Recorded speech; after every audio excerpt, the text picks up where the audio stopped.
Of Wednesday, May 9th to order. It is 5 p.m. and item 1 on the agenda is the Woodbridge Board of Education. Superintendent Robert Gilbert. Welcome. Hi. Good evening. Good to see you. It's been a quick month. Went quickly, didn't it? So just to bring you up to date on the great happenings at Beecher Road and this and that. So we always start off with our enrollment. Our enrollment as of today has crept up a little bit more from the last time I was here. We crept up a couple more students. We are at a total of 854 students for Beecher and Woodbridge. As I mentioned, the trend is for the enrollment to increase during the course of the year, and as you know, each month I've been giving you those numbers, and they have gone in that direction. So there'll probably be a few more, believe it or not, that will come in before June 19th. Our current FY18 budget status. I don't have any news to bring you today because we have not had a finance subcommittee meeting since the last time I reported to you. So our special education deficit and overall deficit remain the same as I reported last month, which was overall is at 191,079. We're having a meeting on Monday night, so that'll be our next finance subcommittee meeting to see where we are. Board of Education news. Last month's full regular Board of Education meeting featured both a communication award that was presented to Superintendent Prisco from the Connecticut Association of Boards of Education. The award was for her electronic newsletter that goes out to parents every other Friday. Our meeting also featured a presentation on all the different ways we do communicate out to all of our stakeholders, whether it be parents, staff, town, legislators, and so on and so forth. Our efforts in continuous improvement were featured just this past month. We have just concluded our every other year surveying of parents, staff, and upper elementary students. We use the Panorama survey company to do that, and they have just completed their surveying of all of our different stakeholder groups, and we will be sharing those results at a future Board of Education meeting, probably June or during the summer. Some recent special activities you may have heard that have gone on. We had our 5th and 6th grade annual Swim for Heart program just before the April vacation. Our very dear friends in the Rotary presented their annual gift of dictionaries to our 3rd grade students in the school a few weeks ago. And many of our staff members were celebrated, as some of you were celebrated at the volunteer recognition tea over at the center just a few days ago. Our May Board of Education meeting, which will be held the night after the town meeting, will feature a few different presentations. One of those presentations will be an update of our strategic plan. Our strategic plan has 5 goals, as you might remember: rigorous academic standards, student-centered personalized learning, professional learning, community and diversity initiatives, and maximizing the efficiencies within our system. So that presentation will take place in May, as well as a presentation on our school-wide enrichment model. Broadway came to Woodbridge last week. The annual E-Day play was presented. Beauty and the Beast was the featured presentation this year, and it was presented on Thursday and Friday in our South Assembly Hall to record audiences. Many proud parents and grandparents and siblings were there in attendance. Some upcoming events that are going to be taking place over the next few weeks. We'll be having our annual outdoor spring concert, which will feature our band and chorus, as well as bringing back something that has been absent for a few years. We're bringing back an all-school field day. Sign-ups have started for summer programs, enrichment, extended day, recreation, as well as some of the other programs that we offer. And again, the last day of school at Beecher Road is Tuesday, June 19th. That's my presentation for tonight. I'd be glad to take any questions if you have any. Anyone have any questions?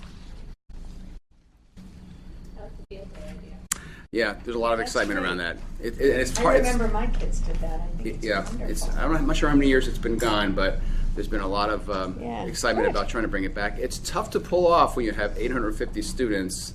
It's just a lot of students to orchestrate and manage through the grounds, but there's a lot of excitement around that. So, Cool. yeah. Thank you. Thanks very much. All right. Thank you very much. Thank you. Item 2 is the Fire Department permission for the Halloween event on October 31st, 2018. Fireworks, and bring up Chief Rowland too. Yeah, basically, use the, I'm sorry, we got a call going on too. We have a, like we do every year for Trick or Treat. It's Wednesday, October 31. We're looking to do the same thing that we do every year. We're looking to shoot fireworks like we do for the last few years. So we're here just asking for permission to use the Fitzgerald property like we do for the last few years to shoot the fireworks off.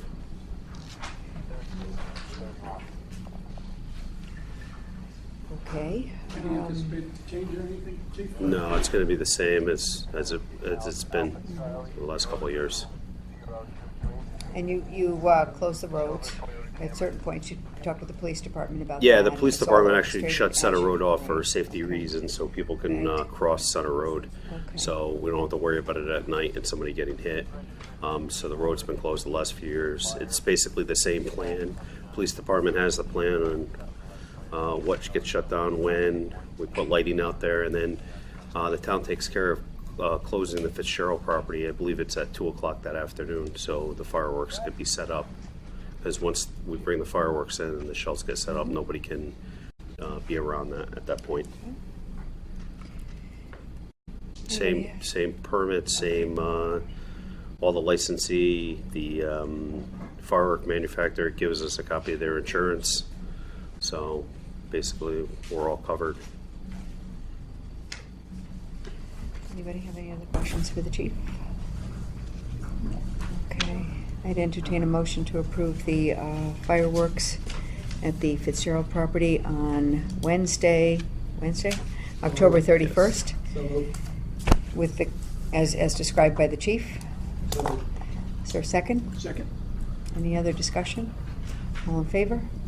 Aye. Okay, thank you. Thank you.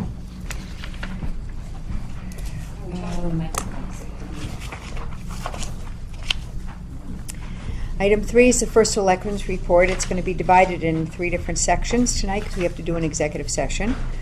The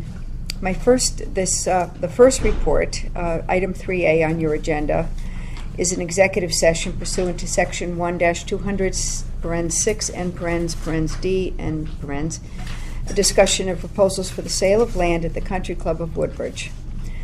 As we have concluded our review of the public opinion survey results, and I will remind everyone that the presentation is available at the town website along with a link to the meeting videos, we turn our attention now to potential next steps for the former Country Club property. As we have learned, public sentiment is divided, but we did see some evidence in favor of potential approaches that may allow us to combine some options to offer something for everyone. The key will be compromise. I believe that our community is more than capable of considering a proposal and seeing a project through to approval at referendum. I want us to address each other respectfully and with civility as we go through the process. We may not always agree with each other, but we can be agreeable as we deliberate and come to decisions. Let's dedicate ourselves to trying. I will note that one suggested potential use of the property that many people wrote in on the survey and spoke about with me was a desire for the town to explore the possibility of a solar farm installation, which David has mentioned several times. I've asked my staff to look into this further, and if appropriate, I will also ask the Ad Hoc Sustainability Committee to be involved in that exploration. A solar array may be appropriate and advantageous at the former CCW or at other locations in town. So further information on that will be investigated and reported back to us at a future date. Tonight we have proposals for the property. We will move into executive session to go over the details pursuant to section that I just read in the line item. And as this will be a preliminary discussion of site selection, lease or purchase of real estate. Of course, no motions will be made and no votes will be taken in executive session. We will return to public session, and if appropriate, we will share further information then. Now I will entertain a motion to go into executive session and invite our town council and administrative officer and director of finance, you have 2 titles, to join us to provide information. Second. We need the So first. Is there a second? Second. Okay, thank you. Any discussion? All in favor? Aye. Okay, thank you.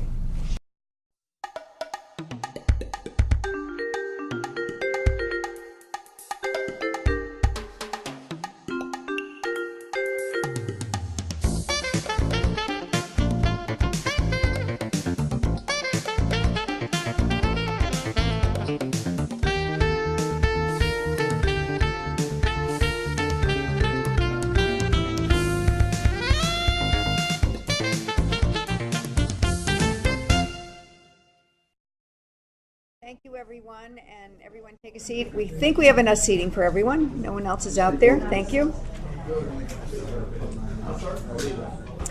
We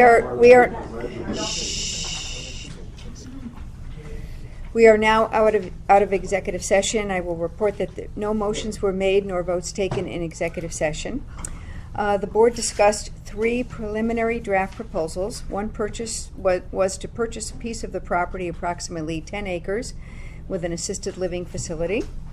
The second proposal was to purchase 40 acres with over 55 housing, with a golf course, renovate the clubhouse, build a new smaller clubhouse, renovate the pool for the community and public use, a banquet hall and restaurant. I think I've remembered everything in that one. And what? 18 holes. An 18-hole golf course. Can't hear a thing back here, please. Okay. They're on. The mic doesn't really work. I'll start again. Is that better? I'm gonna have no voice in an hour, but I'll try. I'll keep going. Here it goes already. We had 3 preliminary draft proposals this evening, which we discussed. One was to purchase a piece of the property with assisted living facility, approximately 10 acres. The second proposal was 40 acres to be purchased for over 55 housing, with an 18-hole golf course to be redone by the buyer. Renovate the current clubhouse with a banquet facility and restaurant. Also build a new smaller clubhouse for the community use. Renovate the pool for public use and community use as well. I think that's it on that one. Okay. The third proposal was, Can you just clarify one thing for the public? The proposal you just cited with the golf course, what is that housing? Is that single-family housing? Is over that 55 Yeah, no, single units. Single units. Single units, Correct. individual houses. Correct, yes. And the third proposal was a 68 golf course homes, that's what they were described to us, along the fairways of a reconstructed golf course, 132, 9-hole, oh, okay, 9-hole, yep, thank you, and 132 townhomes constructed in the wooded areas on either side of Woodfield Road. The property deeded is age restricted. That's pretty much an oversight, and approximately 2 miles of walking trails throughout the residential community. So those were the 3 proposals that we reviewed this evening. It's hard enough. I'm going to lose it with my voice. So the board decided that we are going to call another special executive session. Tony and I are going to go back to all 3 proposals, developers, and ask for further information because some of the proposals required further information. And we will have another executive session going forward. I can't tell you when that is, but we'll let you know as soon as we have it. Is there anything else? Okay. So that's that. Okay. Item 3B is the Farmers Forum update.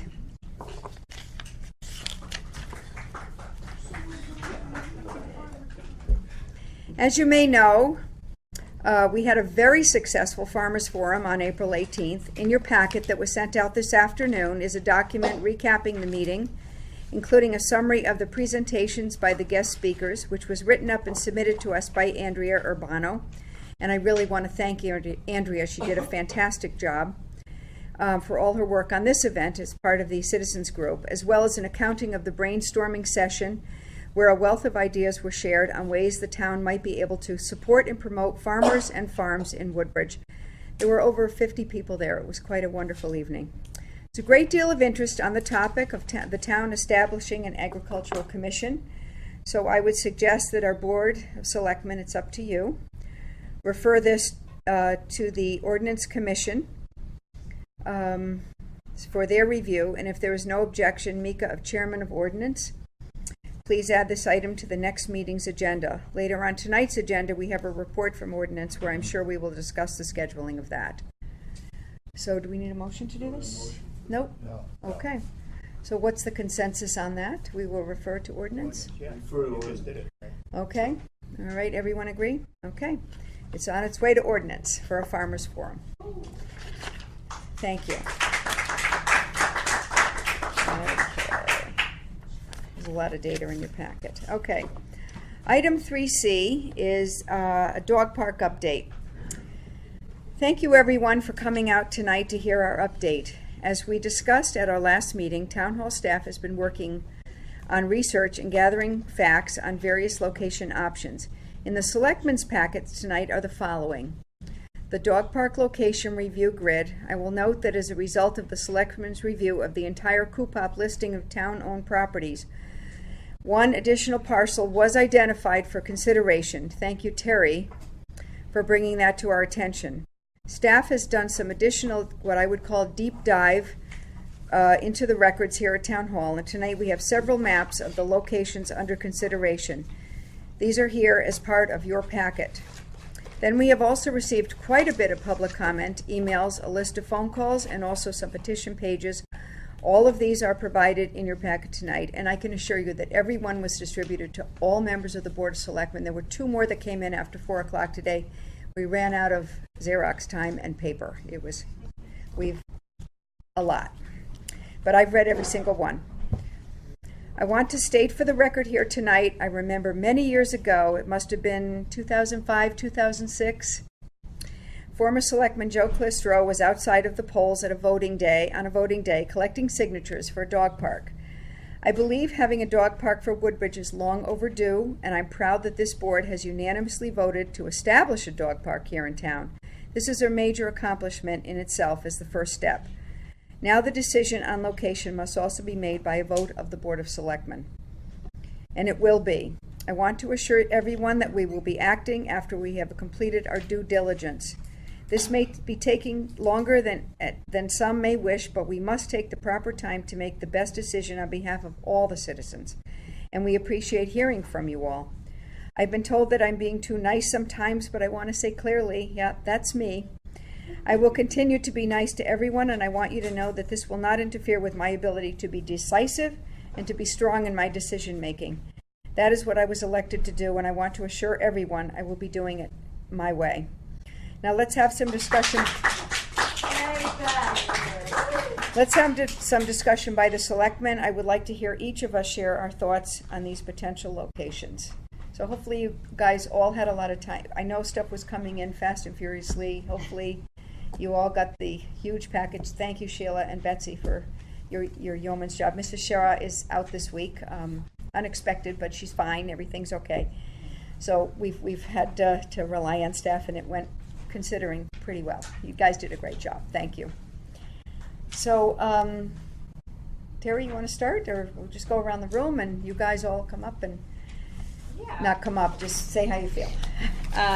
So I'm familiar with all 4 of these properties listed. I mentioned Alegi because it wasn't an area that was advertised. We found it for our playground, Peace Place. We ended up not using that spot because we wanted it to be closer to the athletic fields, but again, it did meet a lot of the parameters that I thought might be of interest. I personally don't like the town center campus, as I've mentioned.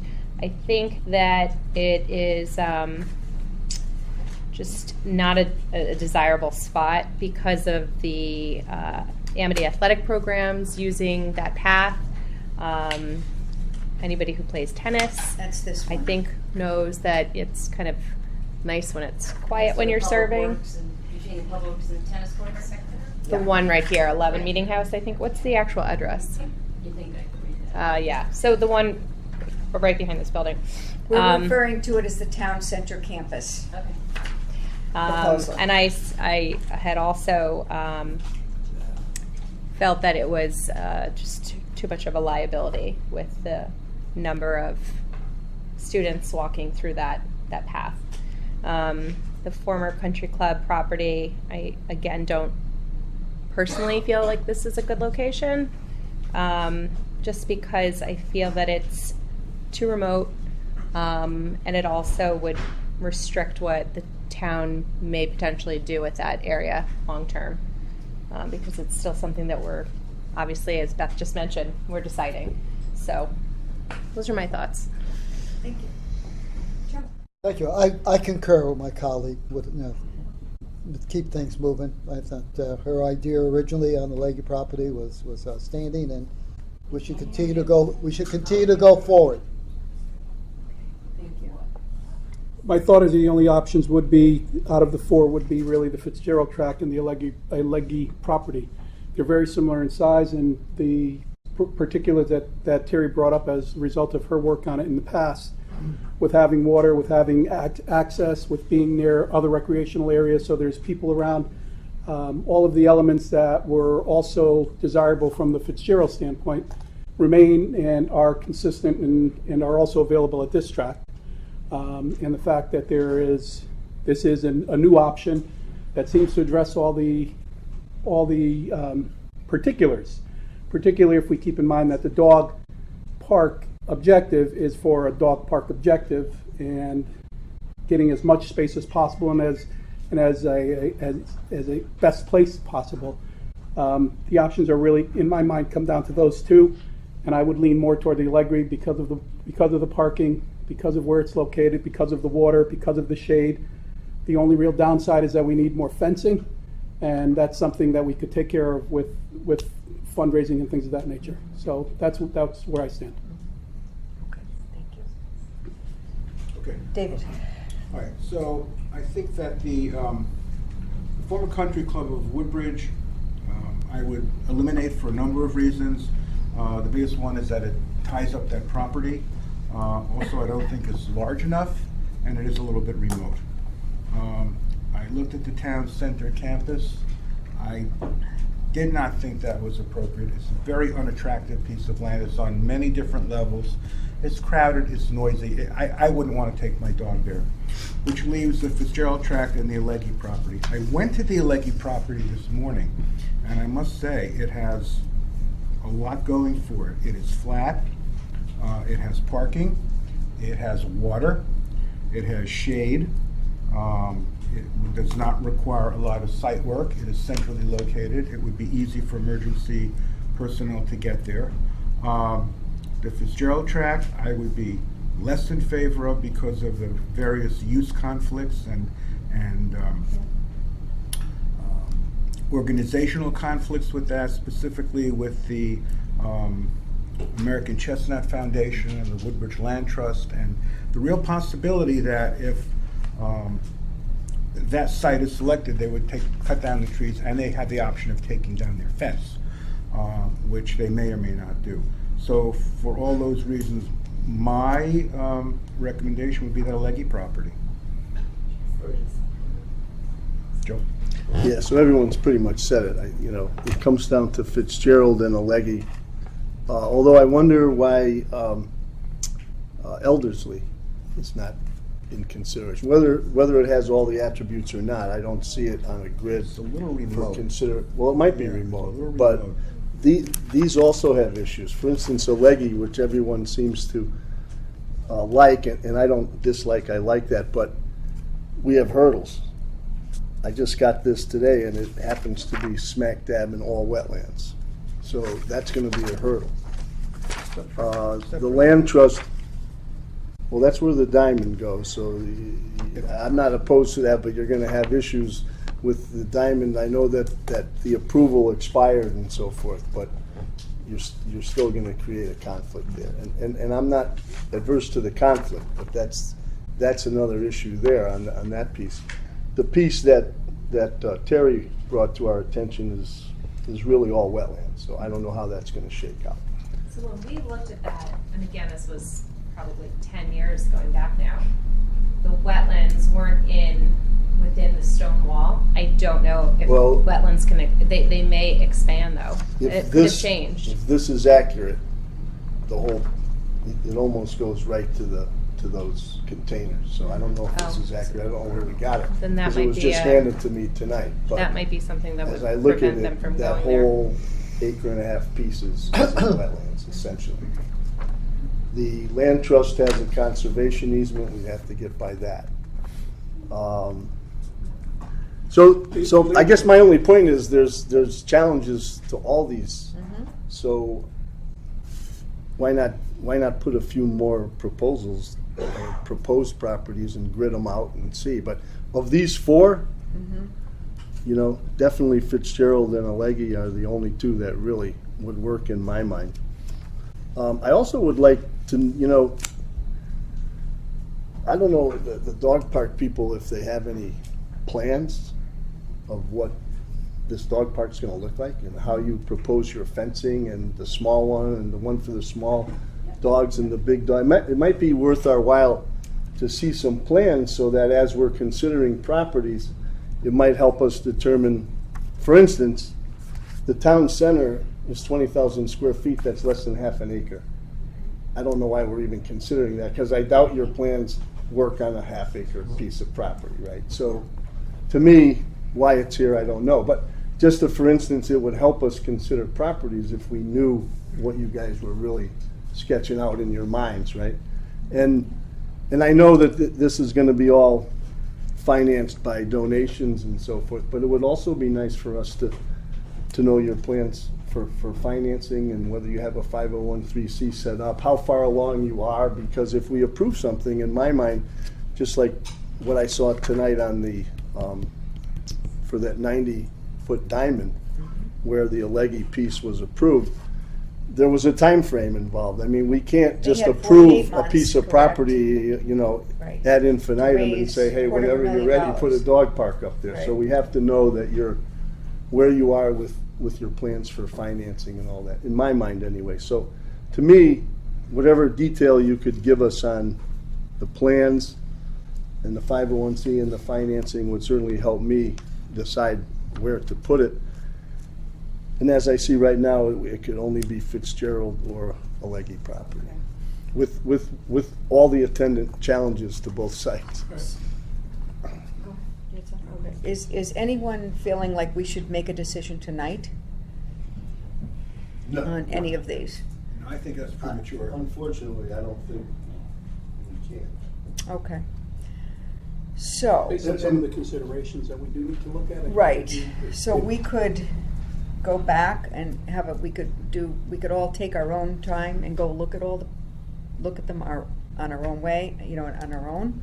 Like we did with the light bulb thing, the project, the LED lights, or we could schedule a meeting over there. We have a meeting in 2 weeks, I think, on the 23rd. We could spend a half an hour and go to these two properties, and perhaps you guys could send us exactly what Joe asked for, more data, and also fundraising, maybe more details about how you plan to do that, or.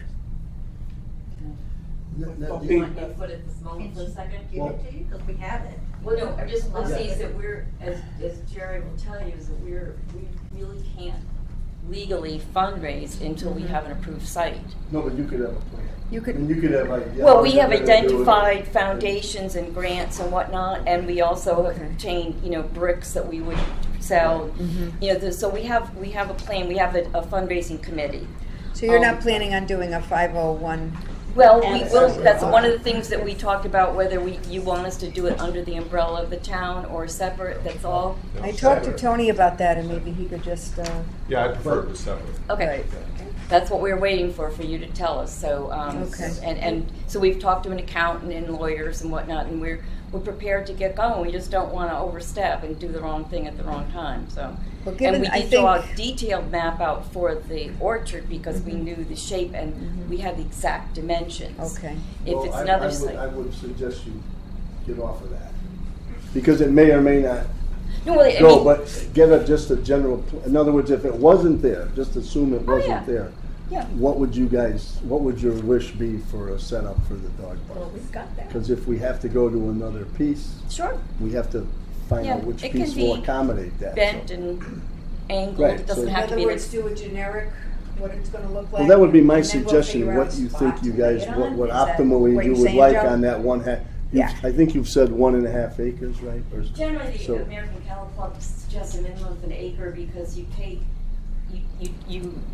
take and divide about 10 to 20% of it off for small or less Right. active dogs, and you fence that. and then you have what's called a double gate entry. Right, So you, so you can come in from branch the out. exterior, and then you have 2 gates going to the separate areas. And you want it big enough so people aren't getting in each other's ways and whatnot. So Right. all told, that's a minimum of an acre and a half, even better. So something sketched on a rectangle or type acre and a half would be helpful to us, so Sure. we can look at, again, for instance, town center, there's no way that could work. No. It's Won't lay 20,000 on square that. feet, it So won't we lay can there. So. numerically lay But if anywhere. it was like an leggy and it's more like a triangle, you can still do it. Right, okay, I understand. Yeah, but the actual shape doesn't necessarily matter. Right. It's a percentage thing. Okay. But that gate, you know, the entrance and all is central to what you're looking for, and then from Oh, there, we absolutely. could kind of, And then, change. you know, you want access, and when you guys go for your field trip, you know, might If be. we're gonna do it, I don't know if if- we get that far. Well, the point was is that even when we went over there, even, you know, though I thought I knew, because I think Sheila, you had mentioned before, like a 3 acre, on the town list, there's a parcel that's 3.05 acres, and that one is not only landlocked, but very wet. And then the parcel that's closest to Pease is what, 5 acres, where the diamond might go? 40. 4? 40. And 40 Yeah, acres? so there's 2 parcels, one is 40 acres, one is 3 acres. But this new one is only an acre and a half, and it's more like a dog's leg, if you will. No pun intended. But, Okay. but I couldn't tell. I mean, some of it you can see from the stone wall. The rest I couldn't tell. And if you go too far to the left, past those lovely storage containers, and you take a left, then you are sinking up to your ankles in wetlands. So we would have to have someone who knows what they're talking about over Okay. there to see what's. So what's the consensus of the board? Do you want to go together, say at 5 o'clock, meet over at 1 and? Should we consider the things like wetlands and what we can do? Yeah, we have What to. What can help us with that? Yeah, we could bring Mr. Gilbertson with us. Also, Tony Inland had a- Wetlands Committee, don't they Yeah, have that was the gonna- property maps? Yeah, well, we could bring him, because I'm sure he knows by looking at it. Yeah. If you would like to schedule a meeting at 5 o'clock on 5 o'clock on the the 23rd, we meet, and then we'll go to the Because other we'd also May. have to approach the. May 23rd? Land trusts, yeah, depending on what we decide to do. right, because they, okay. Well. I mean, yeah, maybe because- preliminarily? But you just asked, would we make a decision tonight? It begs the Right. question, if we did that, we would have to say, for instance, okay, we approve the Alleghi property. But it's got to be subject to all these challenges, so would we rather figure those out first? I don't know. Would we rather determine whether the land trust would approve this, or whether we have an inland wetland situation that precludes what we're trying to do, I or think you try and run those issues down first. first? Yes. That's what I'm Okay, thinking. all right, so why don't we'll let you know how far we get before we decide on the In the 23rd meantime, then? if there's any Well, other. no, but No? you can meet on the 23rd with Terry Gilbertson, who will be able to answer the inland wetlands issue. Maybe we very should just quickly. see him, without maybe some of these answers. I don't have a problem. I've already seen it. Okay. You want to go again? We'll- Yes. Yes, you don't have to come for that part. No, I'll come. Okay, so we'll try to set up the 23rd at 5 o'clock with Mr. Gilbertson for the 2 properties, okay? And you guys get your stuff to us, we'll get our stuff, we'll approach some of these other questions. And we'll go You know from what's there. happening with the diamond? I'm in his house. We haven't heard a thing. I mean, I know bought a technically t-shirt it's like 10 done years for ago. the MOU, it's done, but I can tell you the rec department would still like to see a diamond, so. I understand that, but when? Because it's already been, you know, the only reason I bring that up is because, you know, that field that's earmarked for that is kind of perfect for other uses. I won't even say the dog park, but how long can we just keep that?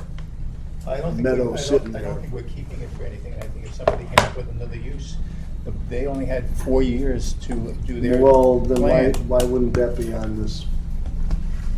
Well, Farming. It is. It's on the grid? Yes, Where? MOU expires in the notes. No, but, okay, so that implies that we're also looking at this piece of property We as could. well? we'll I be didn't over realize there. that, but I guess I'm saying, why aren't we looking at Are that? you talking about the adjacent property right next to it with the lights? Yep, Yeah, that- pretty that green big, grass. huge meadow Yep. of The about 4 beautiful acres. meadow? Yep. That's what I'm talking Yep. about. That's a beautiful piece. It is. And you said that's 40 acres No, altogether? whole pieces. That's about 4 acres, I think, Yeah. maybe 3 or 4 acres. Oh, Yeah, that's what I thought, 4 to 5. And then, if you walk around that perimeter, yeah, you're sinking. It's what, I don't know how they were gonna do that. Well, there's no wetlands there on my map, you know. On where the diamond is supposed to be? Correct. I just walked it 2 days ago and I got pretty sloshy. So Well, we can Yeah, get it. tell you at Alleghi, there's drainage issues.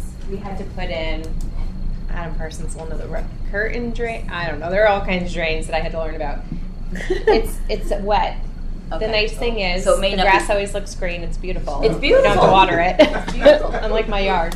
But it is wet, but it doesn't necessarily mean wetlands. Designated, yeah. Yeah. Okay. So Okay. it's like Yeah. kind of an oxymoron. Wetlands It's not Yeah, isn't wetlands. always really wet. Wetlands is, I'm not an expert, but a lot of it has to do with vegetation and other things. You're right. Not just You're right. being wet, Yep. but It- according to this I map, have there's no no ways draining. wetlands on that piece. It's not. So we'll take a tour of that as well when we're over there. Wear your on the boots. 23rd. Mm. Wear boots, okay. Secret. And there's a lot of ticks in there. Oh boy, did I have Goody. ticks everywhere. Thanks for sharing. Okay.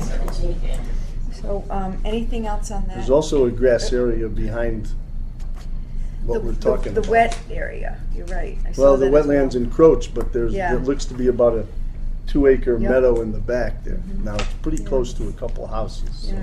That one is, I think, when you were talking about this 3.05 Maybe acres, a little and it goes left to right. Yes, it's from- rectangular And behind that, so it. you go behind the 1.5, and Right. I walked through that too, and that's the one that I think Sheila and I were trying to figure out. It's essentially landlocked, and it does get close to 2 of the houses' backyards. Close to the 2 houses. Yeah. Well, I mean, you'd have to walk, you'd have to create It's a walk. more You'd of a have to walk. You can't get a road in there No. from Right. outside. So you so get a have to walk. pathway to walk. So if you made a baseball diamond, I mean, you have to think about what you're putting in front of it that's permissible to walk through it. But yes, it's wet. Whether it's wetlands, I don't know, but it was wet. Partially wetland. But So lush, we have a plan. green. Yeah. I We're- just have one question. Sure. What is in our packet the map of the town of Bethany that says dog park? That's their 37 dog acres. park, just so you could see They what have they're a doing. Oh, small this one, is just for point- They have a reference. little one. Okay. They have a I- .37. Yeah, I couldn't realize I couldn't believe how small theirs was. 0.37 acre. Ah, okay. Fairly small. Yep. Got it. No That's pretty safety, small. no small dog area. Fence is Jeez. this tall. My dog will Yeah. go over it in 2 seconds and go on the road. Yeah, so it's not really, And smells. no opining. Okay. Good to know. All Okay. right, thanks. Okay, any other questions from the board? Okay, we're gonna go quickly into liaison reports, and then we'll go back to public comment, which we're a little overdue for time, but it's okay. Just, I have a quick rundown of what I've done this month. Our storm response postmortem meeting with UI finally took place on April 24th. As I described in the town newsletter, we'll be working to improve our response to severe weather and appreciate all the feedback from residents. Likewise, our microgrid ribbon cutting ceremony finally took place this past Monday. Governor Malloy and Commissioner of DEEP Robert Klee were on hand, and we received a good deal of media coverage that reflects nicely on our town's commitment to the environment and to the public safety of our residents. I've also received some additional information about the commencement of the DOT roadwork on Lower Litchfield Turnpike from DOT. A letter is in your packet and will also be shared with our Economic Development Commission, which is meeting tomorrow evening, and will be helping to get the word out to businesses and neighbors who may be affected by road closures as they are planned. But of course, there are no dates for this yet. They keep giving us information with no dates. Also included in your packet is a communication we received from the Sustainable CT program informing us that we've been selected to receive at no cost to the town a community resilience building workshop, which we applied for last month. I'm proud to say that our application was looked on favorably, and Sheila will be sharing additional information about the Sustainable CT program in a report later tonight. Sorry. Finally, I'll just briefly list the other meetings and community events I took part in this past month. April 14th, the commemoration of Yom HaShoah took place. Joe Crisco, thank you very much, attended in my place. On April 17th, I attended a mutual assistance meeting in Seymour. We will be voting on that agreement later in your packet. Details will be shared. I mentioned the Farmers Forum on 4/18 and the Red Litter Day celebration on 4/22, wonderful community events. And we held our preliminary budget hearing on 4/23, and I also attended the 4/19 Board of Finance meeting. We had a meeting of the Animal Shelter Building Committee on 4/23. I attended a monthly SCROG meeting on 4/25, and we also had our special Board of Selectmen meeting that night on the survey results. I think that's up. Is that up on TV? It is, yep, okay. I attended the Human Services Volunteer Tea on 4/26. I think Joe was there, Mika came. It was a very nice event. I think she's on her 30th year. You there, David? No, okay. And a ribbon cutting ceremony at a new business in town on April 27th. I think that's going to be in the newspaper, I hope, Woodbridge Town News. And opening day at Bethwood Baseball on 4/28. It was just wonderful as always. We also had a simulcast committee meeting on 4:30. National Day of Prayer on 5/3, the annual WVFA installation dinner on 5/5, and the outdoor pool opening house and special Board of Selectmen meeting on 5/6, along with the Amity and Woodbridge Historical Society event also on that day at the Old South Schoolhouse, which was wonderful. You get a chance to ever tour that building. It's very cool. That's it. So now I'll turn to you guys to just give you liaison reports, and then we'll get right into public comments. I'll go first. Okay. Thank you, Joe. There was no library committee meeting. There was no CREPOP meeting. However, there was a human services committee meeting, commission meeting, and there were two items. In the youth services part, Nancy Fund, who's the director of youth services, is meeting with local schools to determine how best to implement state revisions regarding truancy. Presently, truancy is handled through the police departments and the court system.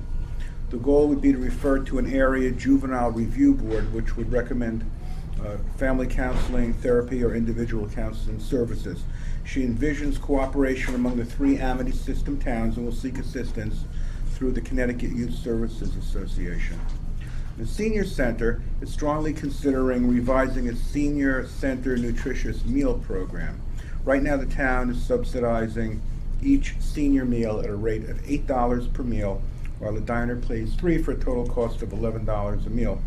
These meals are prepared by Elaine Marcuccio and her staff twice a week. The proposal would be to contract with Ms. Marcuccio to continue to provide meals for the $11 price twice a week, to operate a cafe in the center cafeteria 5 days a week, and to use the center kitchen to prepare meals to be delivered to residents in need in the surrounding towns. She would act as a contractor for these 3 services. The projected cost saving to the town would be estimated to be about $10,000, and it's based on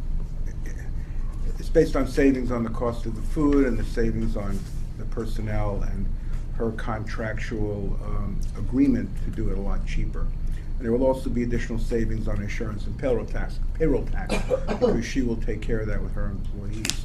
I think we're going to try, not to interrupt, I'm sorry, I think we're going to try to schedule that to discuss. So they're going further to bring this as a line item to Right. the next meeting Right. for us to listen to, and those are the two issues.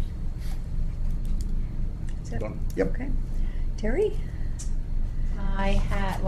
Bob Gilbert did a great job. Base your update. I have a quick update from the Amity Board of Ed.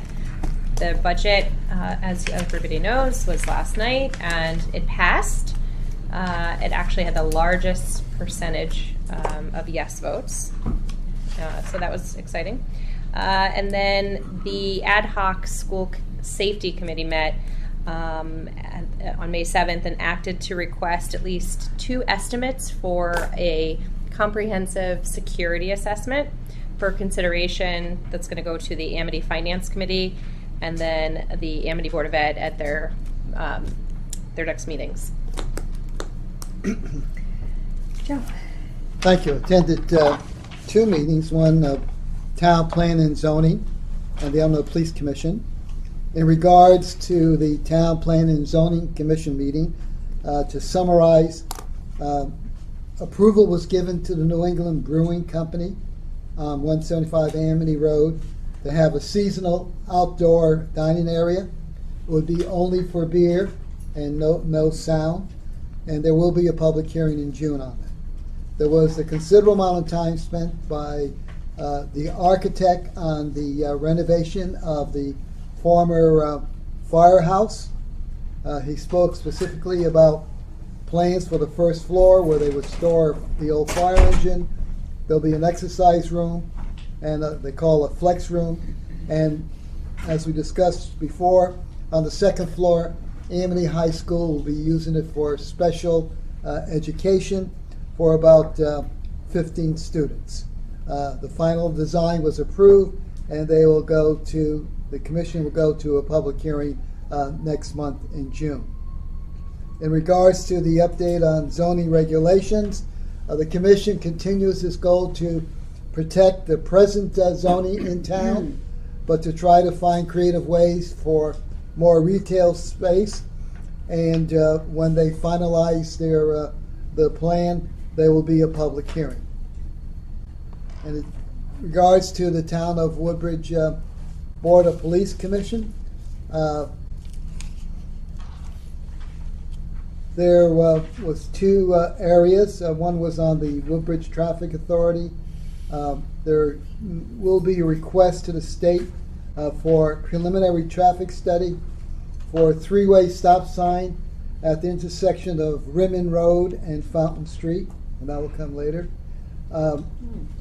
The chief still is while their budget is on target, they are very concerned about the costs from the homicide on Rimmon Road, and he is meeting with Tony in regards to what options may be pursued if there is considerable, cost overruns. In regards to April statistics, in regards to homicides and what have you, the report said there has been a downcline, basically because of vacations and sick time also. They did announce that we do now have a drug recognition expert. His training was completed, and the department was given state recognition for that accomplishment by the police department. The streetlight conversion, they're still on pace with new technology and cost savings, and basically everything else is on pace. Thank you. I attended the Rec Commission. The EDC Commission meets tomorrow. I will be attending that meeting. We reviewed the liaison reports from a BOS standpoint. We reviewed the preliminary budget, the Country Club of Woodbridge survey, and the dog park, as the Rec is directly involved in some of those items. The Vice Chair report, he discussed some concerns as relates to concerns brought up at the preliminary budget meeting related to the ice rink and there not being a permit, so they're looking into that to see exactly what can be done. The pool at the Beecher pool, seasonally, they have new hires. They've all been brought on board. Things are going very well there. Lessons are going well, and they're already getting signups for the summer, which they're very excited about.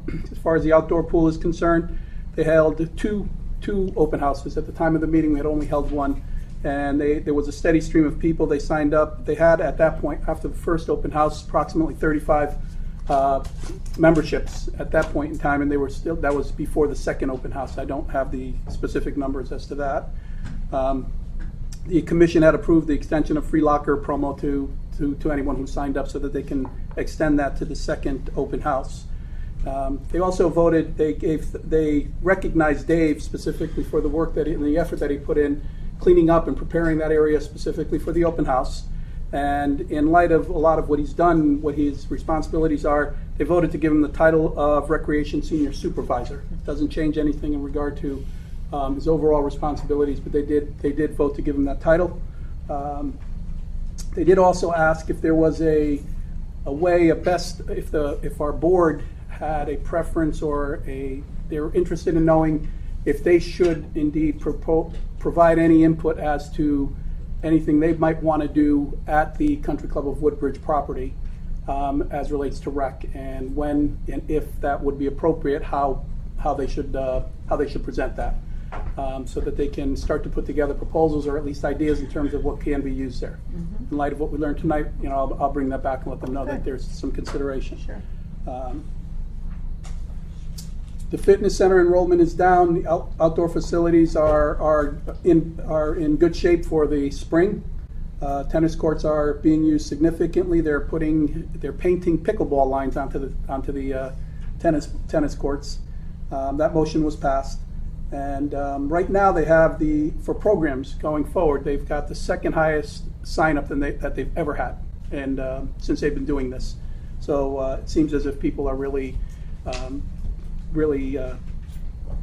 glad about what they're doing and are certainly participating. They did have some questions as relates to the construction at the old firehouse and what the plan is specifically. They wanted to be certain that it still includes the fitness center and things of that nature. So I told them I would also bring that up and ask those questions and review that to make sure we communicate the appropriate plan to them. And Dwight had indicated that he is available. He was on the original building commission, and he's available if there's any input that we need from them. Good. Thank you.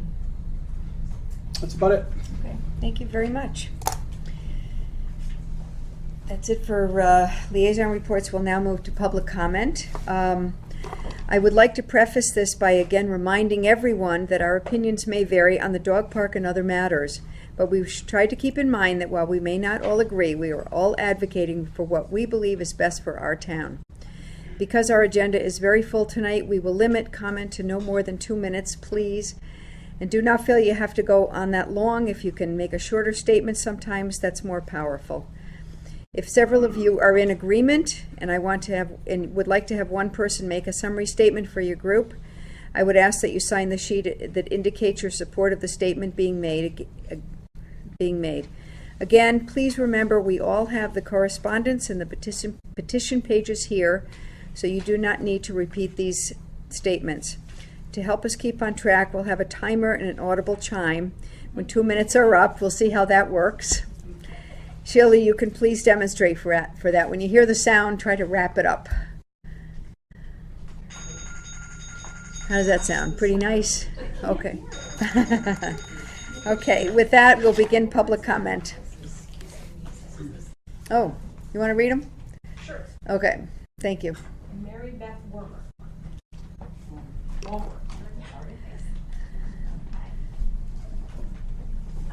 Mary Beth Wilmer, 11 Westfield Road. Thank you, first of all, for voting to have a dog park in Woodbridge. I'm not speaking on behalf of the cooperative, I'm just speaking as a private citizen who wants a dog park in Woodbridge at Fitzgerald property. The dog park cooperative, though, has done extensive research on dog park creation and maintenance. The group's goal has always been to identify best practices, and to that end, they have consulted with the American Kennel Club, the town's insurance carrier, veterinarians, dog trainers, and other experts. And while initial focus was on the Fitzgerald property, the group has evaluated all potential sites identified by the town, including the property at Pease, just recently identified, against those criteria. The Fitzgerald property is far and away the most appropriate location based upon the best practice criteria for the Woodbridge Dog Park. We have about 640 signatures verified on a petition asking the town to approve the location of the dog park on the Fitzgerald property.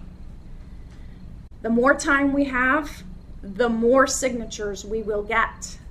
Fitzgerald is the obvious and overwhelming site choice. I ask that you respect the wishes of the majority, and it's not going to happen tonight, the vote, I know. But to approve the siting of the dog park in the orchard on the Fitzgerald property. I keep hearing, land trust, can't do that. Give the land trust the requisite 6 months notice to end their contract, their open-ended contract. And I'm not asking you to kick them out. Rather, draw up a new agreement which requires the land trust to share the orchard with the dog park. I'll wrap it up. Bonnie Blake spoke and outlined the extensive research on what we would do to help protect the remaining trees. This can be a win-win. We have no issue sharing the orchard. The land trust, if they don't choose to continue the experiment, that is their choice. Respectfully, one has to wonder why those who formerly held office in Woodbridge seem to have more power than you all sitting in front of me. Please do not let the very squeaky and very few override the will of the vast majority. Thank you. What?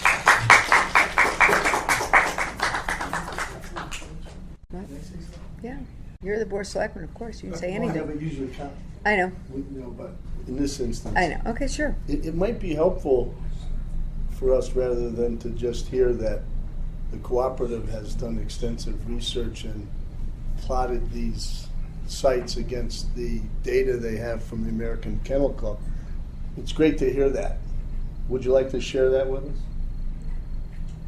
Because otherwise, what does it mean? Yeah. Well, no, I forget the woman's name, I'm sorry, but Mary Beth just said that you guys have analyzed each site against the criterion or the criteria set forth by the American Kennel Club. And that's great. So you guys are convinced. But why don't you share that analysis with us point by point so we can see what you've done to reach that conclusion? I'm not the Woodbridge Dog Park Cooperative, but I know these four ladies have done that, and in public comment, my 2 minutes, that wasn't Okay. what I wanted to do in my 2 minutes.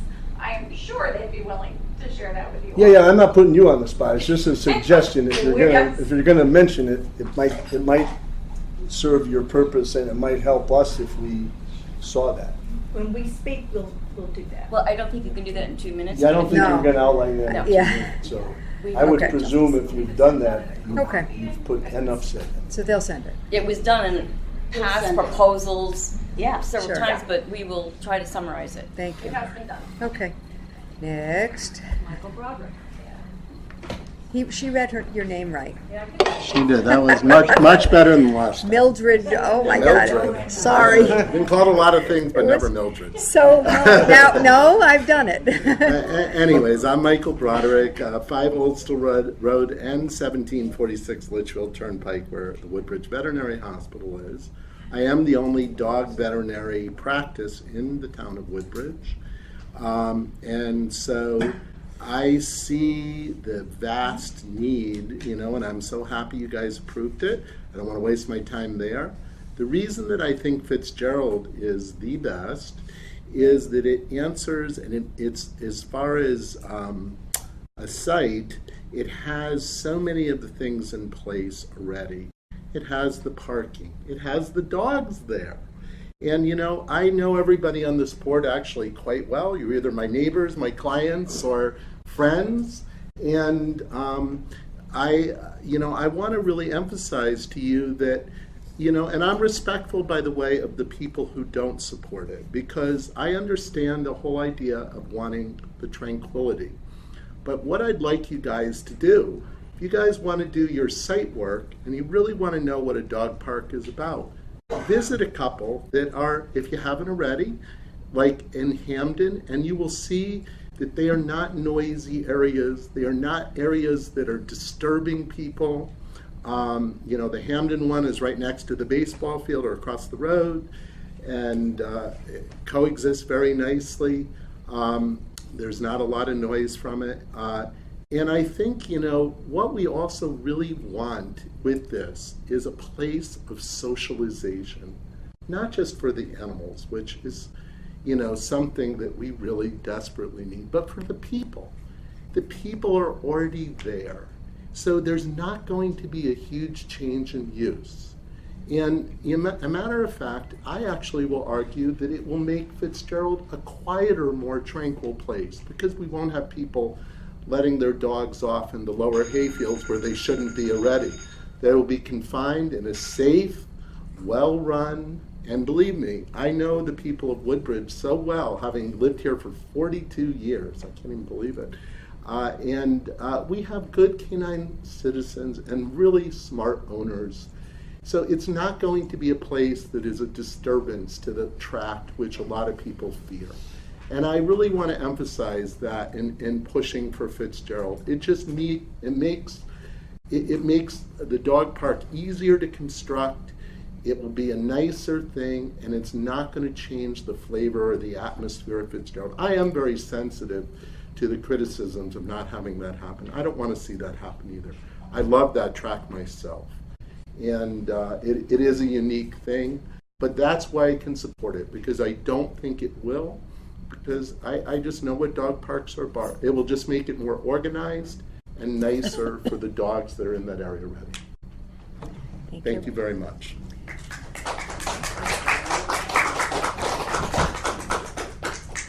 Next speaker is Michelle Ditzian. Hello, I will make this very brief. Michelle Ditzian, 10 Timber Lane. The American Kennel Club warns us to stay, in creating a dog park, to stay away from homes, residences, ballparks, and playgrounds. That successful parks tend to be a distance from those things and from busy roads. They warn that sufficient fencing needs to be built so that it's high enough and strong enough, and that there be a double gate system. And of course, we've thought about all of those things. And in addition to creating a park in a place where dogs already are, to be successful, people need to be comfortable in a space. This space, this is probably the biggest thing to make a park successful, needs to not be muddy, because then people will not want to take their muddy dog back in their car and bring them back into their nice home. So what I ask really, you've approved a dog park for us, and we could not be more grateful. Really, this is the biggest thing. But what I ask is that you really think about what you can do to make this dog park successful. And to make it successful, it needs to be where the dogs are, and it needs to not be muddy. And we'll take care of the rest. We'll make sure that it's safe, that it's well constructed, that the rules are followed, and that it's a good, clean place that Woodbridge can be very proud of. Thank you. Under 2 minutes. Good job. Okay. The next speaker is Noel Rodriguez. Is it okay that I speak from over here? Sure. I think if the Pua, is that okay for you? It's up to him. Okay. I'm good. So my name is Noel Rodriguez. I'm from 19 Manila Avenue. I'm not here on the dog park, but I'm sure my Siberian Husky will love the dog park. I'm actually here on item 17 on the agenda, and I'm urging everyone here to consider myself as a candidate for the Town Planning and Zoning Commission. I think that the members are representing a small part of Woodbridge, and I want to make it somewhat more inclusive. There's a lot of things that go on in my area in the flats, and I would like to be involved, and I hope you guys will consider that. Thank you.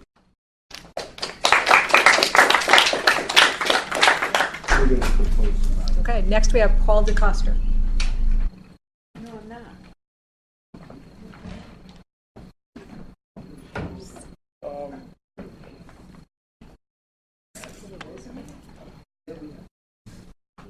Paul DeCoster, 464 Amity Road.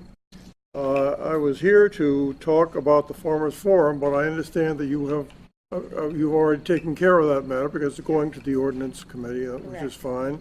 And I hope that they have the form of ordinance that we got from the Farmers Association, because that's the one that we support. On the dog park, I see that Amy Morella is on the list to speak, and I turn everything over to her on that. That's it. Oh, are you saying you'll agree with me? Or I'm you sorry? want to hear what I have to say? Amy's talking to you. Yep. Amy's asking you a question. There's a sheet that you can sign that says. Okay, the next speaker is Richard Brill. Richard Brill is perhaps not here. Okay, we'll come back to him when he comes in. Someone let me know. Rami Ackley is next.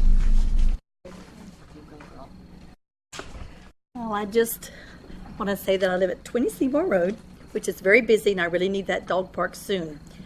I just don't understand why, if there's 169 acres on the Fitzgerald Fields property, why, if we're only asking for 1.5 acres, that's such a big deal. Also, if you look at the trees in the orchard, they are successfully doing that experiment. They're dying. That's what they were supposed to do. I've taken pictures of every single one of those trees. And I looked at the American Chestnut Foundation photos of what the disease looks like. I took it with my phone over there and looked at every one of the trees. They all have the disease. So what I would like to know is, how long is this going to go on? Do they have an end date? Do you prefer 12 trees to, because that's how many I see, 12 to 16 at the most, trees. You've got 600, and now we're up to, by the way, with the news that just came in, 640 signatures in favor of that specific location versus 12 trees. It's a no-brainer. The people are there, the dogs are there. If you don't put the dog park there, they're still going to be there with their dogs, and they're still going to be in the lower meadow. It is the favored place of most of the people that want a dog park. And it's just a no-brainer. I went to Allegri, or the Peace Park playground, and looked at, first of all, I had to, unfortunately, I was in flip-flops, so that was very treacherous. Do wear your boots. It's close to a playground, and that's not safe practice. And it's not that pretty. I mean, I would hope that you would remove all those containers, because I certainly don't want to be looking at containers. There will be trees that will need to be removed. It's going to have to be cleared. That's, for us, a lot of fundraising, a lot of money that we're going to have to put into clearing that land and making it appropriate for our dogs. By the way, that fence that the Land Trust constructed was built on donations. What will those people say if they take it down? And I will write about that. Thank you. Okay, next is Brendan Fimian. Hello. What's that? That's my entrance music. Bell? Brendan Fimian. I live at 272 Seymour Road. My wife and I purchased that home about 1.5 years ago. I'm from Ansonia originally, so I know how beautiful Woodbridge is, and that's why we moved here. So I'm in favor of the Fitzgerald Park. We use it all the time, and it's beautiful there, and we go there all the time. So, as I said, I love the beauty that is this town, and I don't want to ruin it, and I don't think it would. And we frequent the Shelton Dog Park all the time, and I've got to say, other than these fine people, we made more friends in Shelton than we do in our own town, because our dogs are playing together. So, and that's the truth. So that's really what I got to say. I back all of their points, and I appreciate your time. Thank you. Thank you. All right, next is Amy Morella. Amy Morella, 184 Rimmon Road. I just want to say, first of all, thank you for looking at alternatives to Fitzgerald. The first point I would make is that it sounds like you need to hear from the Land Trust directly. My understanding is that the project has 5 more years. You would have to cut it short. The other alternative specifically requires renegotiating a lease with a farmer. Given that you are pursuing Sustainable Connecticut certification and also discussing an agricultural commission being created, the policies of promoting sustainability, promoting farming, seem to me would be most consistently carried through if you let the farming, including the tree farm and the haying at Fitzgerald, continue. Second, having Fitzgerald as the site would create use conflicts. To clarify, the Ann Arbor, Michigan document that cites the factors include not only siting next to playgrounds, but also next to trails or any existing heavily used or programmed area. Joe, it's page 8 of the document. So I think the trails are a challenge, and the fact that so many people go there for peace and quiet is a challenge. The other thing that I would say is having to have, as we heard in the last Board of Selectmen meeting, ADA parking creates a walker use conflict if you are going to have a dog park any otherwhere than next to the existing parking area of Fitzgerald. If anything, my understanding was in past policy of the Board of Selectmen was try to limit the number of cars with the car-walker interface. So that would be counterproductive to then have more cars at a new dog park coming in. The last thing I really want to speak to is about the issue of the value of compromise. I appreciate very much looking at other sites. My own understanding from talking to people is it is not 640 signatures specifically looking for the Chestnut Grove site. It's people who are generally favorable to a dog park.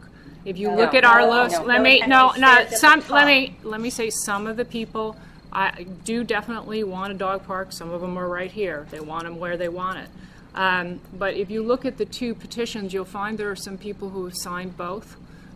Because they had just understood that they were signing for a dog park in general, not specifically.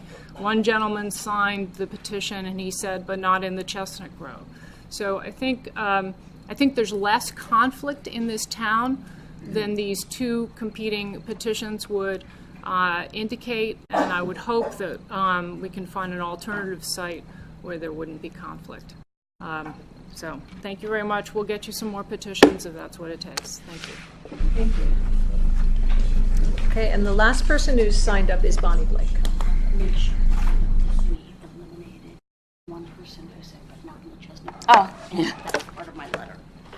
Bonnie Blake, 64 Beecher Road. Petitions, we did do a petition back in the fall that was for a dog park.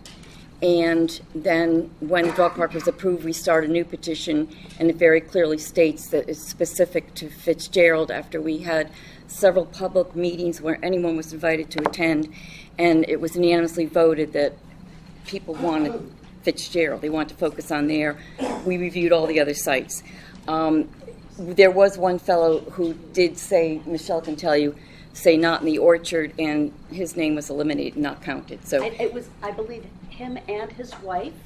I don't recall their names, but we did cross them off, and I wrote in my letter to you explaining my methodology. I wrote that I felt that it was not fair to include them as part of our numbers, considering that the petition did mention the orchard.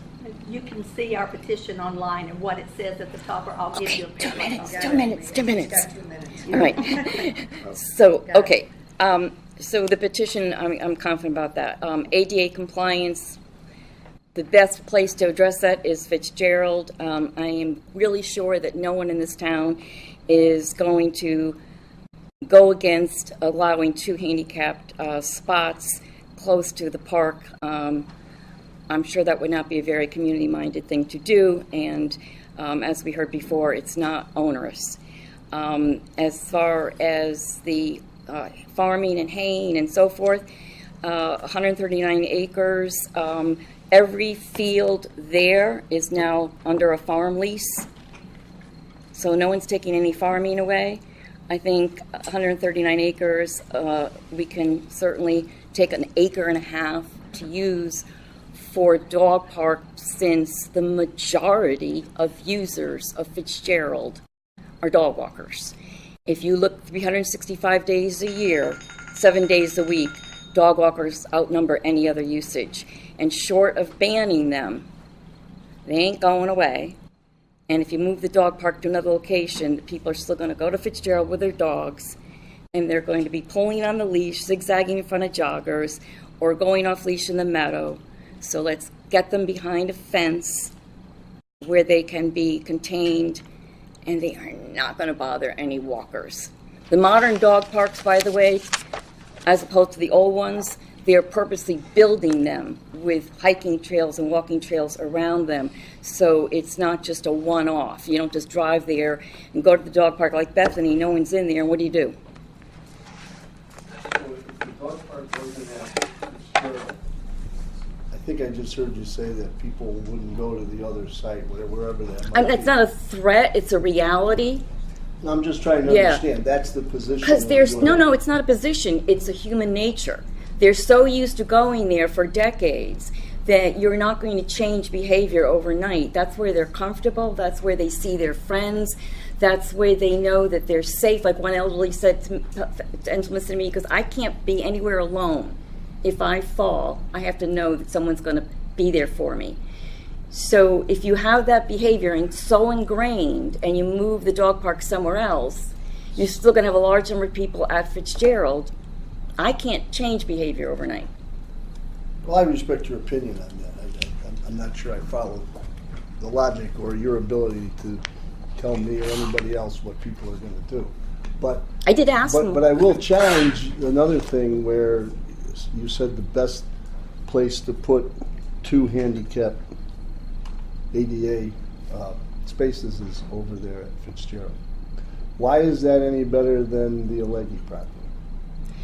Where you could go right up that little road, take those over there and put 2 spots. No, you're right. The analysis had been done before the Alleghi. That's not out of contention. The only reason I'm challenging it is because it's very easy to come up and say things, and but and we don't as far challenge, as when we so looked at the other properties, and the Alleghi just okay, came that's up. fair enough. I just wanted to clarify that. And one other question. I'm sorry to do this, but based on the last few, I just want to know, I understand the emotion and that the cooperative wants it there. But I'm getting the sense, particularly from Ramey, that you guys are unwilling to look at any other site and consider any other site. And I think that's a problem if it's true, and maybe it's not true, but. Okay. It's the preferred site. Every other site has been looked at and will continue to look at, but I would just encourage that because we're trying to help everybody out here. the flip side of it is that if we kept extending, waiting for the others, everyone's had the equal right to collect petitions since last August, because our activities have been very widely publicized. So the opposing side had plenty of time to collect petitions. We have 640, specifically because we threw out the old ones, specifically for Fitzgerald. So what we're doing... 628 that came to you, we've had more since then. Yeah, we got a bunch handed in this afternoon. Any case, if we have another month, we'll have more. Another month, we'll have more. This is going to keep on going. So I think what people are just asking is, yes, there is some opposition, but the majority of people want it at Fitzgerald. If you go there any day of the week and just stop and talk to people, so we're just asking for the majority to be represented. Fair enough. And we're trying to keep it positive. No name calling, no negativity. Thank you. Thank you, everyone, for public comments. Moving on. I think we got one more. Maria? One more. You didn't sign in, sorry. Richard Brill, it might be Richard Brick, 1125 Johnson. I don't know. Does that help? Sorry, I wasn't ready to speak. Oh, okay. Would you like to speak, or No. you're good? Okay, thank you. I was hesitant to speak because my name is Maria Kane. I was hesitant to speak because I thought that that someone would really summarize this very well. But anyway, I just wanted to add that I was out there getting, I'm happy that there's going to be a dog park. We're not against the dog park, but we would really like you to respect what the Fitzgerald walking trail has been for many years. We're not saying that you should take the dogs away. They come there. But my husband goes there. This is a very personal thing. My husband goes to the Fitzgerald 3 or 4 times a week. And he goes there because it's far from the maddening crowd. And if you can appreciate that. But also, he likes to hear the nature, the calling of birds, including the thumping of the runners and the groups of people that congregate there and are able to talk. I think that will be diminished quite a bit by having a specific place for dog park. Our animal control person said already that it will disturb, when a dog is on a leash and it comes to a pack of dogs. It's clearly, you cannot guarantee that it's not going to disturb in some way or the other the peacefulness that people go there for. And maybe that's a very personal thing. I also think that This world is so full of so many issues, and here, Woodbridge is going to the dogs. I'm sorry, I had to say that. That's very funny for you. You get points for humor. Anyone else would like to speak?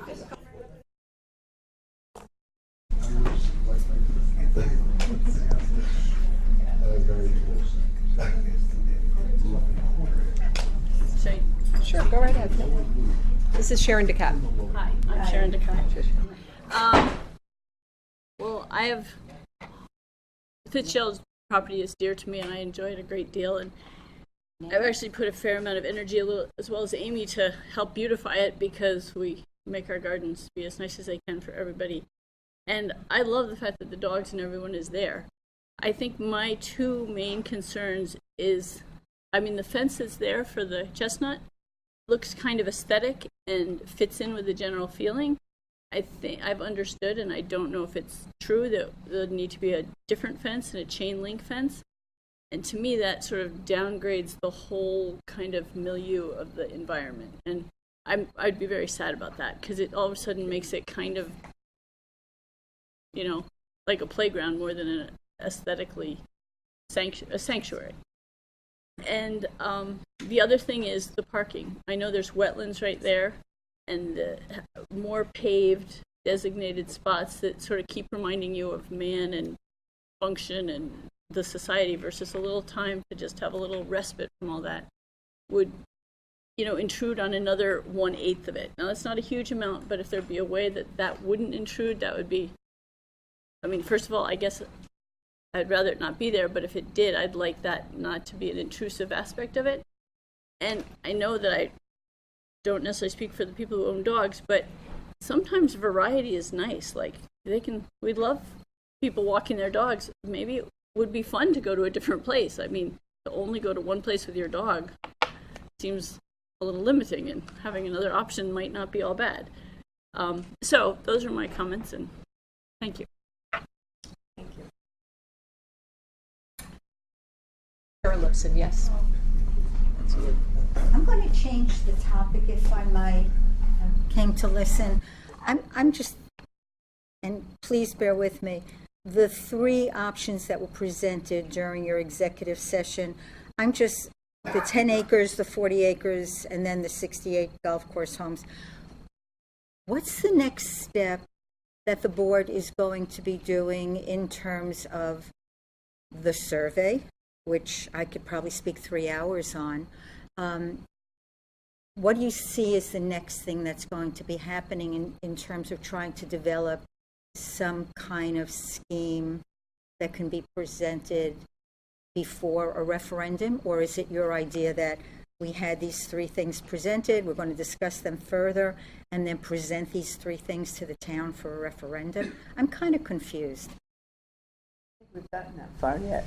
We just had a preliminary meeting with these three draft proposals, and we need more data from the three people that sent us things, so we're going to reach out and have another executive session. We tried to give you as much as we could without violating, I know there's a certain amount of confidentiality Right. initially, Right. but is anything going further in terms of what came back from the surveys? Because did anything, is there any follow-up,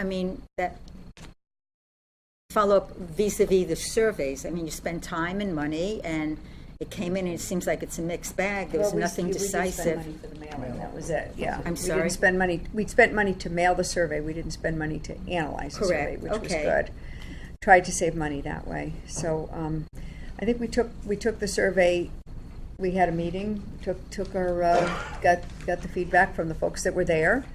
And as I said in my opening remarks, I think it was, really didn't give us a way to go. There wasn't a clear path. So in the meantime, at the end of that meeting, the board asked me to go back to three people that had initially reached out that we didn't get proposals from, because I wanted to make sure we'd gone over the survey first. We did, and we've got those back. So we really don't have a definitive which way we're going to go yet, except just to look at these proposals. Okay, The survey should help us in terms of looking at the proposals. We will take the input received from the residents very, very significantly in terms of reviewing any of the proposals with that in mind. So that's where I think the survey comes in. It's helping us understand what is good, what is not, in terms of how the residents saw it. But Mika, if, pardon me, but I've said previously, I thought that survey was extremely skewed. So if you're using that as a basis from which to go forward, isn't that automatically kind of putting a kibosh on alternatives other than development? I think not, only specifically because we're open to all input that folks. And one of the things that came out in the survey was about solar power. So we are going to look at that as well, as I mentioned in my opening remarks. And there was input received. I mean, folks did answer questions, and I understand that it's left to broad interpretation. Very much so. I get that, but there was input, and I think it would be irresponsible, if you will, to not consider at least that as input, and really just completely disregard anything that was received. So that's I personally, and I'll speak personally. I can't see doing that, but I can assure you that very much open to any proposal. Which, and we're very pleased that we received some, but we need details, and that's the next step.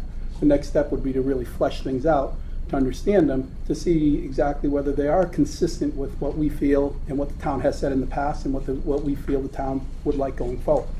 Okay, before the little buzzer goes off, the only thing, I'm racing against time, I guess. I'm speaking slowly. I guess the thing that I wanted to present, and I'm sure the board knows this, but if you had a household such as, I'll take my household for example, survey came in and my husband completed it and sent it back. I had to go to town hall and get another survey. And my question was, what happens if you had 3 adults living in a household and 2 people thought one way and 1 person thought another way, and the one that completed, I get more time because of Mika, and the person that really is a public comment. Usually, So it's just you say your thing. I know and leave, We've been so a I'm little bit, appreciative. liberal here, I am with appreciative. interaction, so. Truly, I And we understand. got about another 2 hours of Okay, agenda, so I'll if we speak could more wrap it. Brooklyn. So if the person that sent it in is the only one that's really getting any kind of weight, what happens if the one that sent it in said, I'm for development, and the 2 more adults that are living in that household said, no way? Their ballot, their vote, when they bring their survey in, doesn't get the same weight. Correct me if I'm wrong. Doesn't get the same weight as the first one, the official one that came back. You guys should have decided who was going to be official. He got the mail. Okay. He got I'm the not mail going that there. day. I've I got enough didn't. issues. Okay, so Yeah, okay. so I think that's something that has to be considered. Thank you. Sure. And others, because she had mentioned those 3 to referendum. We're only going to we only would go to referendum if we were contemplating a sale of the property, number 1, and we're only going to referendum with 1 option, 1 proposal. It's not 2 or 3 or 4. Right. It's That's a 1. good point, Joe. So I just wanted to make Oh, sure good, that thank you you. and everyone else. No, that's good. Thanks, Joe. The other Okay. thing with the results of that survey did not come as a surprise. They came back exactly as we expected. Same kind of answers that we got when we did campaign. 5 years ago, 8 years. Woodbridge listings. Right. Pretty much the same. Yeah, it's pretty. No, they're all hard of hearing now because we're all getting older. Okay, thank you. Thank you. Okay, thank you. We'll move on. Thank you all for public comment this evening. Item, what are we up to? Item 6. Oh, Lord. Neighborhood Assistance Act applications. Yeah.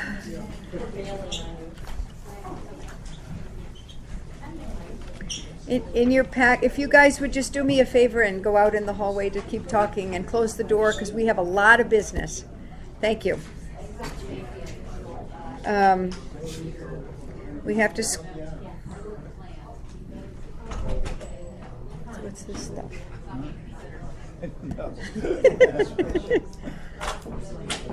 Okay, thank you.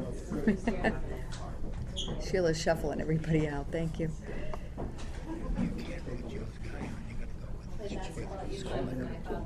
Oh, absolutely. Are you crazy? No, I haven't even met him. Okay. That's it. Thank you so much. Item 6, Neighborhood Assistance Act applications, except for 2018. In your packet, we do this every year. Yes. Thank you, Joe. I will make a motion that we waive the reading of the assistance applications first. Thank you. Oh, you guys are funny. All in favor? Aye. Thank you.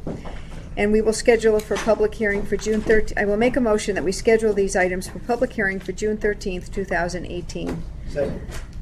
Is there any other discussion on those? All in favor? Aye. Thank you. Now we're going to cook here. Okay, item 7, the Mutual Police Assistant Compact, Chief Frank Cappiello. Yes. This came to me a while ago, and unfortunately, part of the thing, it had to go to, I was reading it, and I realized it had to go to our board for approval before I could sign it. So I did go to the meeting, but I did not sign it. I won't discuss other chiefs. They did it, whatever, selectmen, but I refused. I said, nope. It's all good. It's all good. So I apologize to Frank. We had to have it, thank you. Not a problem.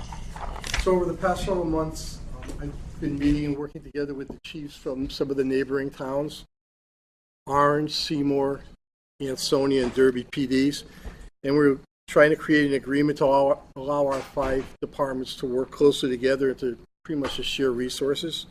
It's a trend that it's happening everywhere. They do it a lot on the shoreline and other parts of the state, and it's working really well. So some of our goals and what we plan to do is to utilize personnel from all 5 of our towns. Our first goal, that we kind of started out on, is a joint training exercises pertaining to our response to active shooter training type incidents at each of our schools, in each of our communities, with a mix of officers from each department. Because pretty much the truth of the matter is, if God forbid something of a nature like that happens, personnel from all the neighboring departments are going to respond. They'll come here, or we would go there. So we just want everybody to be somewhat on the same page and train similarly, and be familiar with all the different personnel, and just have a slight familiarity with the school. Some of our guys have never been to Ansonia High School. It's just over the line, and likewise, some of their officers from the area towns have never been to the schools in Woodbridge. So that's our goal with that.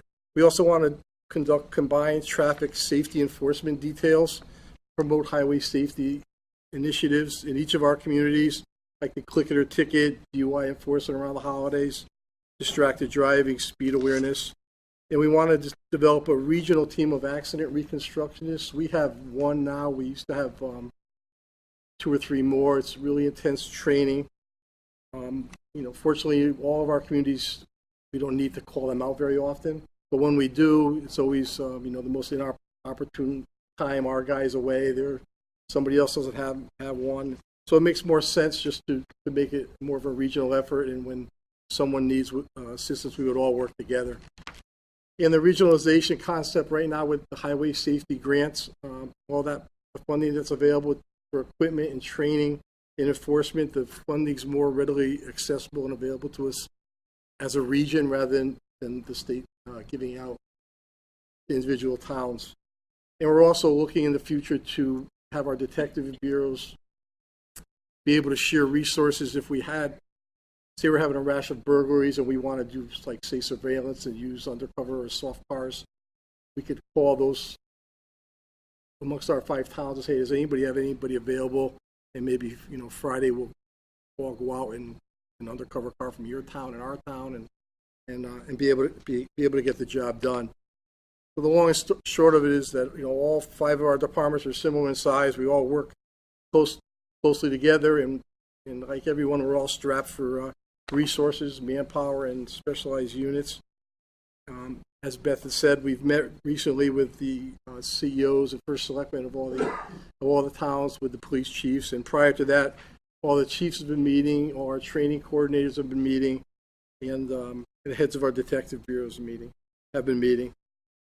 The interlocal agreement that I believe you got a copy of, it's been reviewed by Mr. Weiner, and I'm just presenting what our intentions are behind that, and for the governing body for your consideration. Positive or negative?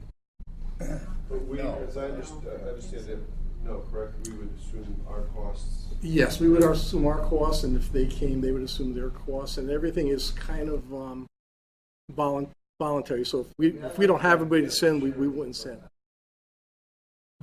Money. Chief, is this the first time you're doing this, or? This is the first time I'm doing it in these years. But years ago, they had the kind of a similar thing. It was called Valley Street Crime Unit. It was more towards criminal stuff, and all the towns would send someone, and they had that compact. And it was in effect for a long time, and then it kind of disbanded. And back in 2010, we had a traffic. We called it the BOW traffic squad or something like that. It was State Police Bethany and State Police Woodbridge and Orange, and we would do traffic enforcement in all three towns. It was a similar agreement.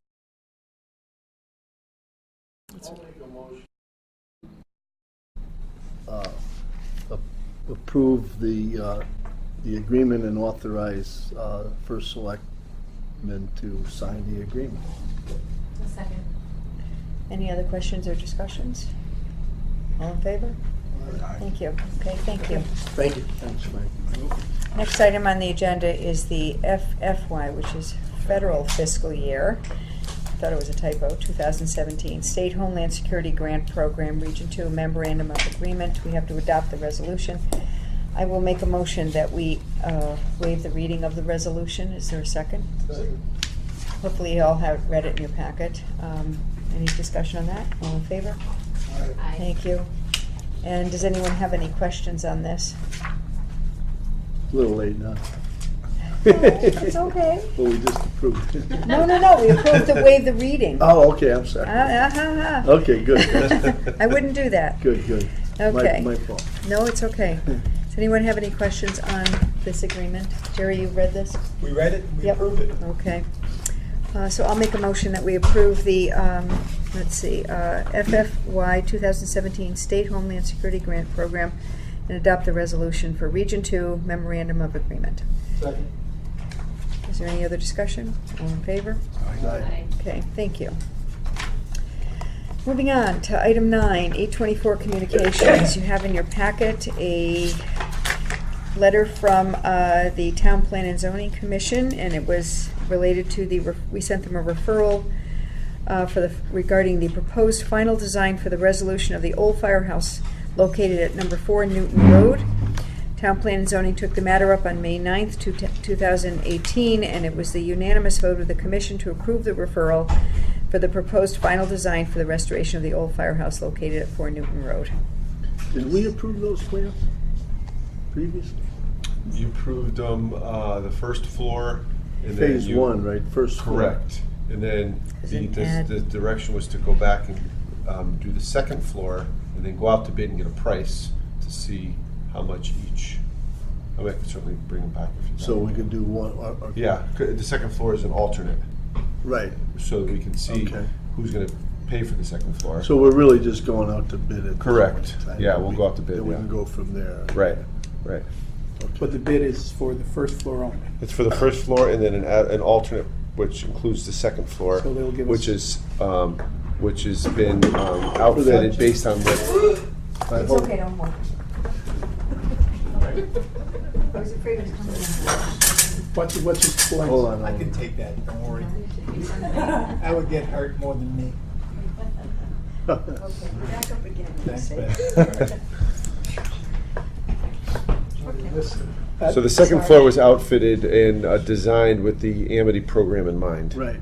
So, I remember that. I can't remember when I remember kind of approving this, and then did we have the first floor uses set No. at the time we didn't? No. Right? We just And kind of. that- So it's kind of just it's somewhat use neutral. I mean, neutral. right. At this point, Plans and- there was a Correct. CRUF committee for the restoration of the use of the former firehouse from about 1 million years ago, and they came up with some, but we again should probably revisit that and, Right, 'cause they made So recommendations. we're specifically indicating that there was going to be the fitness center, there was going to be some of the historical societies. So when the committee did the plans, we happen to have the chair of the committee here on Yay. a different matter maybe, but but Bob was on the committee, and the idea of the committee was to spend the grant money that we have has an end date, and to with not considering the use as much as possible, right? So that was sort of the goal here. Yeah, I know, and a lot of it was eaten up by the. A lot of it's HVAC, and mechanicals, stuff that's a like lot of that. it. You had elevator and the mechanicals. Yeah. So, And we had a timing issue there. we've resolved that timing issue. Right, but that's why we. Right, yeah. And so the grant's been extended, but we've been directed to go out a bid as soon as possible, so we're just waiting for comments back from the building official, which should be this week. Then we hope to go out to bid. So hopefully at your next meeting, hopefully we'll have bid results. Okay. So this is just for us to go out to bid is what we're. Well, part of the this process is is to P&C. 824, we had to go for 824. Yeah. Have we determined, is the second floor is there any? No use has been, No use has been determined. Are We we- have some ideas and some thoughts, which I've shared with you guys, but in the end, once we get, My sense is maybe the high school. we don't have the money to fund the We second have to, floor. right. For any high school. But, Right. I mean, that's the only thing that would That's what actually they approved. save the town money, Right. though. Correct. Versus Right. putting True. in, Right. not that I have a problem with, the But we don't have a. antique or we whatever. We don't know exactly we don't how have much a- it's gonna be. Right, we have to Right. get the nuts and bolts. Were we able to do that before the? Bid alternate, wasn't that a bid alternate for this thing? It is. That means you'll find out how much the first floor is with the Right. elevator, Right. and then the second floor is a separate price. So But if are you we want, gonna get that? yeah. Yeah, so we'll know. So you'll know exactly how Yeah. much it's gonna cost. But And if that, you and know how that's, much it costs, and you still that's need- based on the needs of that high school That's program. correct. Right, so. Right. What is it? That's, It I is. guess what I'm. The second floor is. Right. Based on the needs of the high school program. So if we get the bid and whatever the number comes in, at that point in time, we'll be considering whether to go with whatever bid we decide based on that being what it's going to be used for and knowing we're gonna be saving some money by doing that. Right. Well, if we That- make the that- right deal with the high school. Correct. So we can Right. finance it all through the lease deal with the. Somehow we have to So, but if make we the haven't made- finances work. Right, and then we know We what haven't the done numbers that. are to make the No. deal work and so forth. Right. Are they holding us? Are we? What's? No, it's we're holding, us. it's We us have to holding get the them bid. up. Had to get Bids the in. grant Right. extended, Okay. then once you get the grant extended, we have to It's go our for court. bids. Yeah. Yeah, Thank you. okay. Okay, thank you. Second item is, Katie's here, I think I saw her. Oh, there you are. You wanna come up? We have a map in our packet, and, Okay. I'm actually here to answer questions, but I'm actually going to refer Rob Pryor. who has okay, I'm sorry. information doing the work for us. Oh, Sorry, hello. I thought you were behind me. My apologies. Sorry about that, Ms. Sorrow. We got a spotlight. Yep.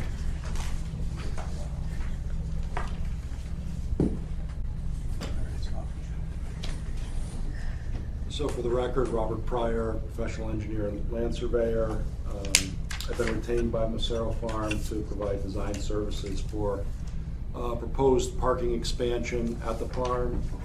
The plan that we have here, just so you can orient yourself, this gray portion along the bottom is Ford Road, and the larger brown area is the main barn building, and then you have the smaller stone garage, and then the farmhouse beyond that. The proposal is to create a small parking area for 18 cars. We're looking to construct it essentially out of all pervious paving materials, meaning the parking areas will be like a reinforced turf, so it won't be a paved parking area. And the place where the drive aisle will be gravel, so it also will not be paved. We're really trying to make it look as inobtrusive as we can, and we're able to use those surfaces because we don't anticipate that this would be used anytime during like winter weather conditions where it would have to be maintained or plowed. The project then creates basically a stone dust walkway, so the patrons of the farm sort of have a more formal way to get to and from where they pick up their vegetables from the farm produce. And it also provides a little more formal and organized parking layout. If you've been to the farm during pickup, you know that the gravel area near the barn now is basically unorganized. There's basically cars and people kind of everywhere crossing, people crossing by cars right in here. So this is an effort to sort of to make a little bit safer environment.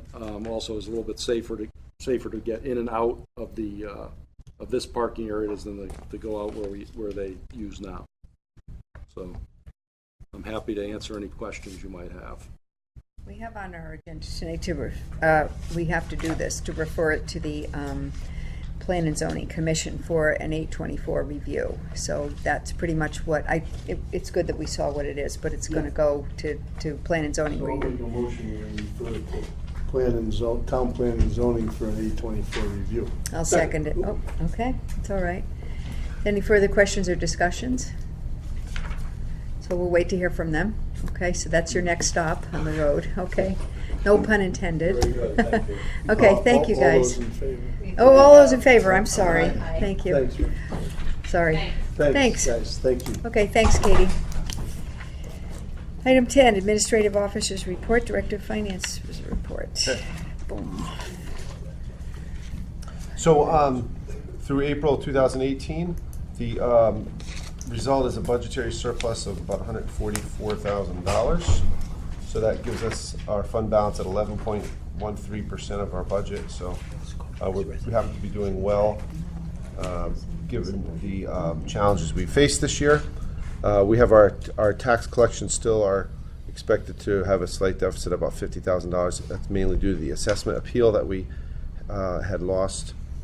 The interest income is surplus about $110,000 due to higher rates. The intergovernmental revenue, actually, a deficit last year was last month was $300,000, has dropped to $182,000 for mainly two reasons. The state announced that we would be receiving an additional $42,000 in ECS funding, so that was helpful. Secondly, the town received its final reimbursement for a construction of a 1996 addition. At that time, we were reimbursed based on our debt service payments, not upfront like it is now. So the last debt service payment was 2016, but it took them 2 years to audit the program, which is why it's now 2018. That method was changed back in maybe about 15 years ago or so. Charge for services of a shortfall of about $57,000, and the other revenues, as we've discussed, this town surplus funds that we received from Amity, we reserved $220,000 in the budget.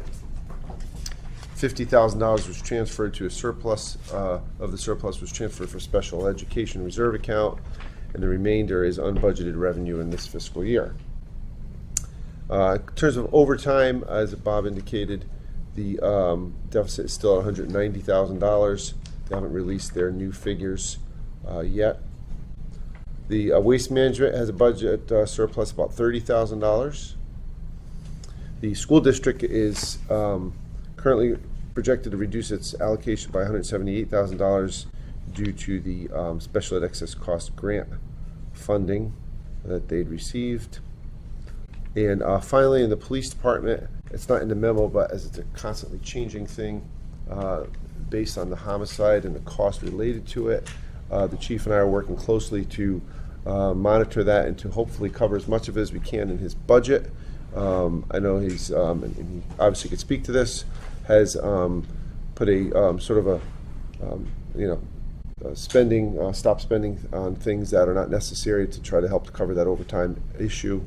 And to the extent we cannot, we will have to seek funding from outside his budget. And we hope to have that more clearer idea on that, hopefully in the coming weeks. We have 96 in contingency after Correct. what we do tonight. For example, right? yes. For example. That's one reason. Other than that, we don't have that much more to go. Correct. So other than that, do you foresee any other? There may be a small issue in the fire department. There was a $30,000 request back 30 After to the 40. Inwood fire, Right. so- We did receive some funds from insurance, however, on that. So I think it's in the 20s, maybe 20, 25,000 or so. So a lot of that will be covered from insurance. So we may have a small issue there. We've This, got how about public, yeah. public works? We're No, good public with works, we're all set. We hope, no more. Yeah, well, right. yeah. Hopefully. With all the tree work, everything, they had contractors that they had to bring in, things of that Yeah, nature. we hopefully took care of all that. We do have that one project we put on hold, which was the tennis courts. We didn't fund At Beecher. at Beecher. I think that's it.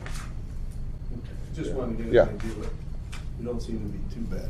No, I mean, I it's don't not know too how bad. much. That's we're the big talking wild about card here. Yeah, that's the big wild card. And I don't think we know at the I don't think we know at the moment until things wrap up. You know. Okay. Yeah. Is there an anticipated time on that? Is that going for a period of time, the Timeline. overtime situation on that case? Is it until it's resolved? or- And as we, the further out we're progressing, the overtime is, in the first couple of weeks, was very intensive. It's still intensive, but the overtime is diminished. There's still overtime, but not as significant as it was from the onset, so.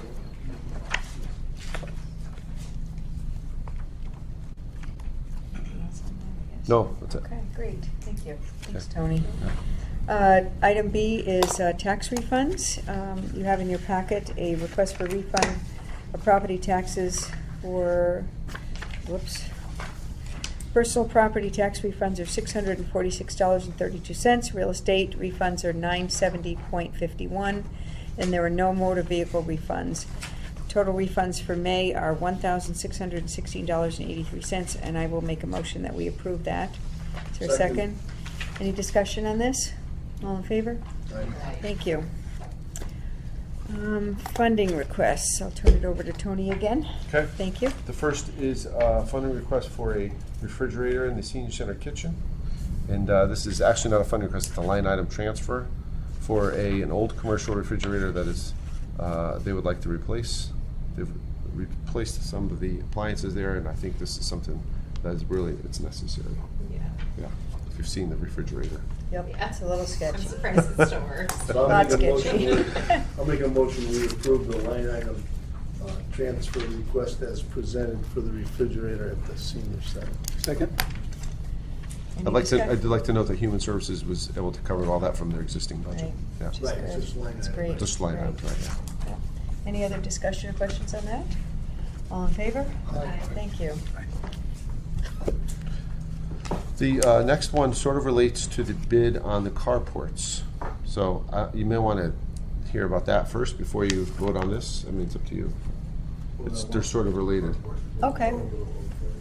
Because there's sort of an issue with the carports we want to discuss. All right, Okay? so that's under. So I would hold off on this. Item 10D2, so we'll hold out on that, okay. Pull it out, because otherwise I'll lose it. Next one. This is, The bridge bid. crane, yeah. Bid, this is, okay, so we're done with funding requests for the moment, or we postponed one of them. 10D is the bid award, the first one is the Public Works Bridge Crane. We went out to bid for that in early April, and this was part of the Public Works budget for the building, and was contemplated and approved by the that project, but it will be paid out of that project. The reason why we held off was to make sure there were no other problems or issues with the project before we funded this last issue. The project has about $70,000 left So in we this. have retained it. Yeah, yeah. So whatever is remaining will be transferred to the general fund. This is the very last piece. So this crane. It's a is- crane. It goes on. I Googled it just because Track. I had no idea. Right, I thought it it goes was on a for track. bridges, and I was like, but we don't have any bridges. So yeah. It's on a I'm track familiar to lift with heavy like- equipment. Okay, so it's going to be for the public works. It's in the facility, building. correct. They don't use it around town. No, it's just literally to it's move on a track stuff. to lift, Put you know. stuff in the trucks. Right. Gotcha. And I would imagine the big thing they use it for is the plow blades, right, Bob? Yeah. Yeah. Well, maybe. In this stuff on the trucks. So anyway, we took an extra time on this because you see we only received one bid. So we wanted to make sure that it was in fact the company was reputable and it was a good price and both have checked out. So we'd like to move that forward. So So I'll make a motion that we award the bid 218-08 for the Public Works Garage Bid Crane to Production Equipment Company in the amount of $31,975. For a second? Thank you, Joe. Any other questions or discussions? All in favor? Aye. Thank you. Now we're on to item 10D2, Police Department Carports. Right. So we went out to bid for the carports, and I'm just trying to find that cover sheet on that here. We received two bids. Here it is. Okay.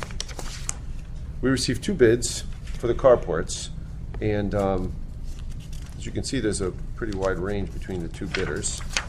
One was, did she include the summary in there? No, I didn't see it. She didn't put it in there, huh? Okay.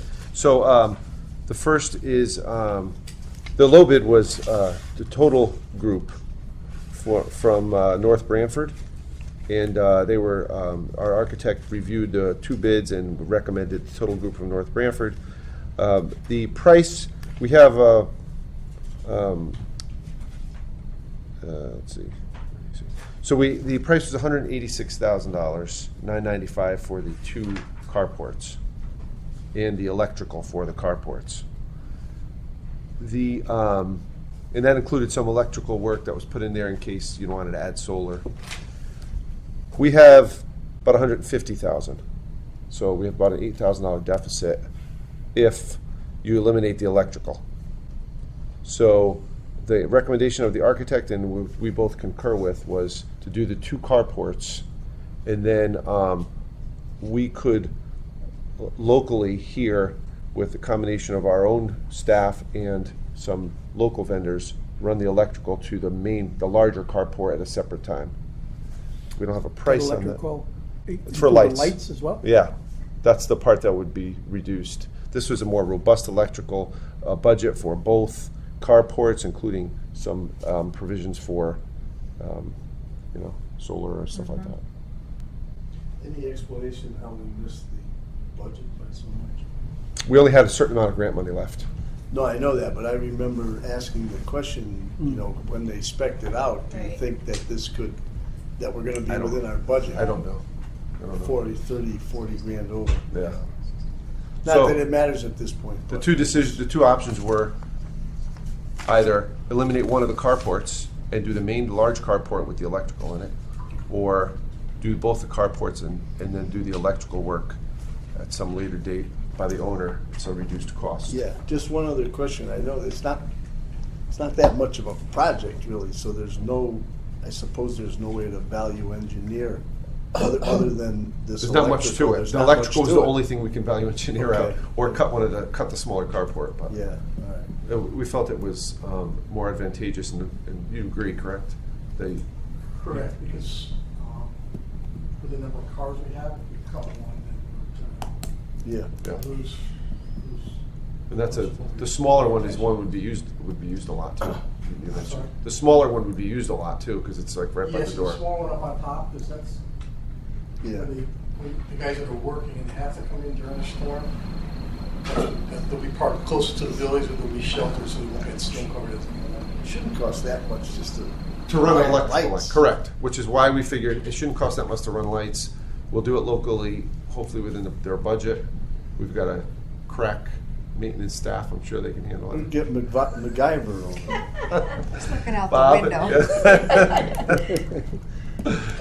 Yeah, I'm sure they'd be able to handle that. It is disappointing that we missed it by so much with the help of the people we had putting it together. That's what happens. Yeah, I agree, but sometimes. it does happen. But so I'm okay with cutting out the 30 and just doing the. Someone like to make a motion? But are we still 8,000 short even if we? Yeah, that's what the running. This is. And then where's that money coming from? I closed a bunch of capital projects that were complete. Okay, so we found the money. Yeah. It's not. Take that up immediately after. It's a line item transfer. Okay. As projects are completed, I closed them out. So we're approving the line item transfer right now? No, You have to do the both. bid. It doesn't matter what order. Why don't we do the bid first, because Go we're on it, ahead, yeah. okay? So I'll make a motion that we award the bid for the police department carports to Total Group of North Branford, and what's the total amount here? 158,645. 158,645. Second. Any other discussion or questions? All in favor? Thank you. Then we'll move on to, go back to the memorandum from Tony regarding the line item transfer to cover the overage, I guess. I don't know if you want to explain it further, or? Sure, it's just a bunch of capital projects. There's a voice recorder, the phone system in the police department. There was boiler we replaced. So that's kind of old. They're old project projects. money that's hanging around. Correct. Okay. For a total of this type of thing. $8,826. Petty cash. Right. Yep. Exactly. So this is a line item transfer from those various accounts Tony Correct. just mentioned into the police department construction carports account in the amount, so I'll make that motion. Second. Any further discussion or questions? All in favor? Aye. Thank you. Aye. And now the last is the bid waiver for the second animal shelter We had vehicle. gone out to bid on the generators for the radio project. I just wanted to mention that because Sorry. there was, the main bid was, it's for the generators for the radio project for the 3 tower sites. And the original idea was to have propane generators at all 3 sites, if you remember. And there was some discussion about maybe putting diesel at one of the sites and propane at the other 2. So the committee hasn't really made an official decision on that. Unfortunately, one bidder was low on propane, and the other bidder was low on the other option. Diesel. Diesel, Yeah. right. So. So it's got to go back to So you you guys guys. have to review it You guys again. get to discuss it and decide. Good times. It's all right. Okay. Yeah. We'll take care of it. Okay. And my So that's on hold apologies. until the next, Yep. yeah. I jumped ahead to the item 8 bid waiver. Yeah. The animal control use vehicle. Mhm. Second.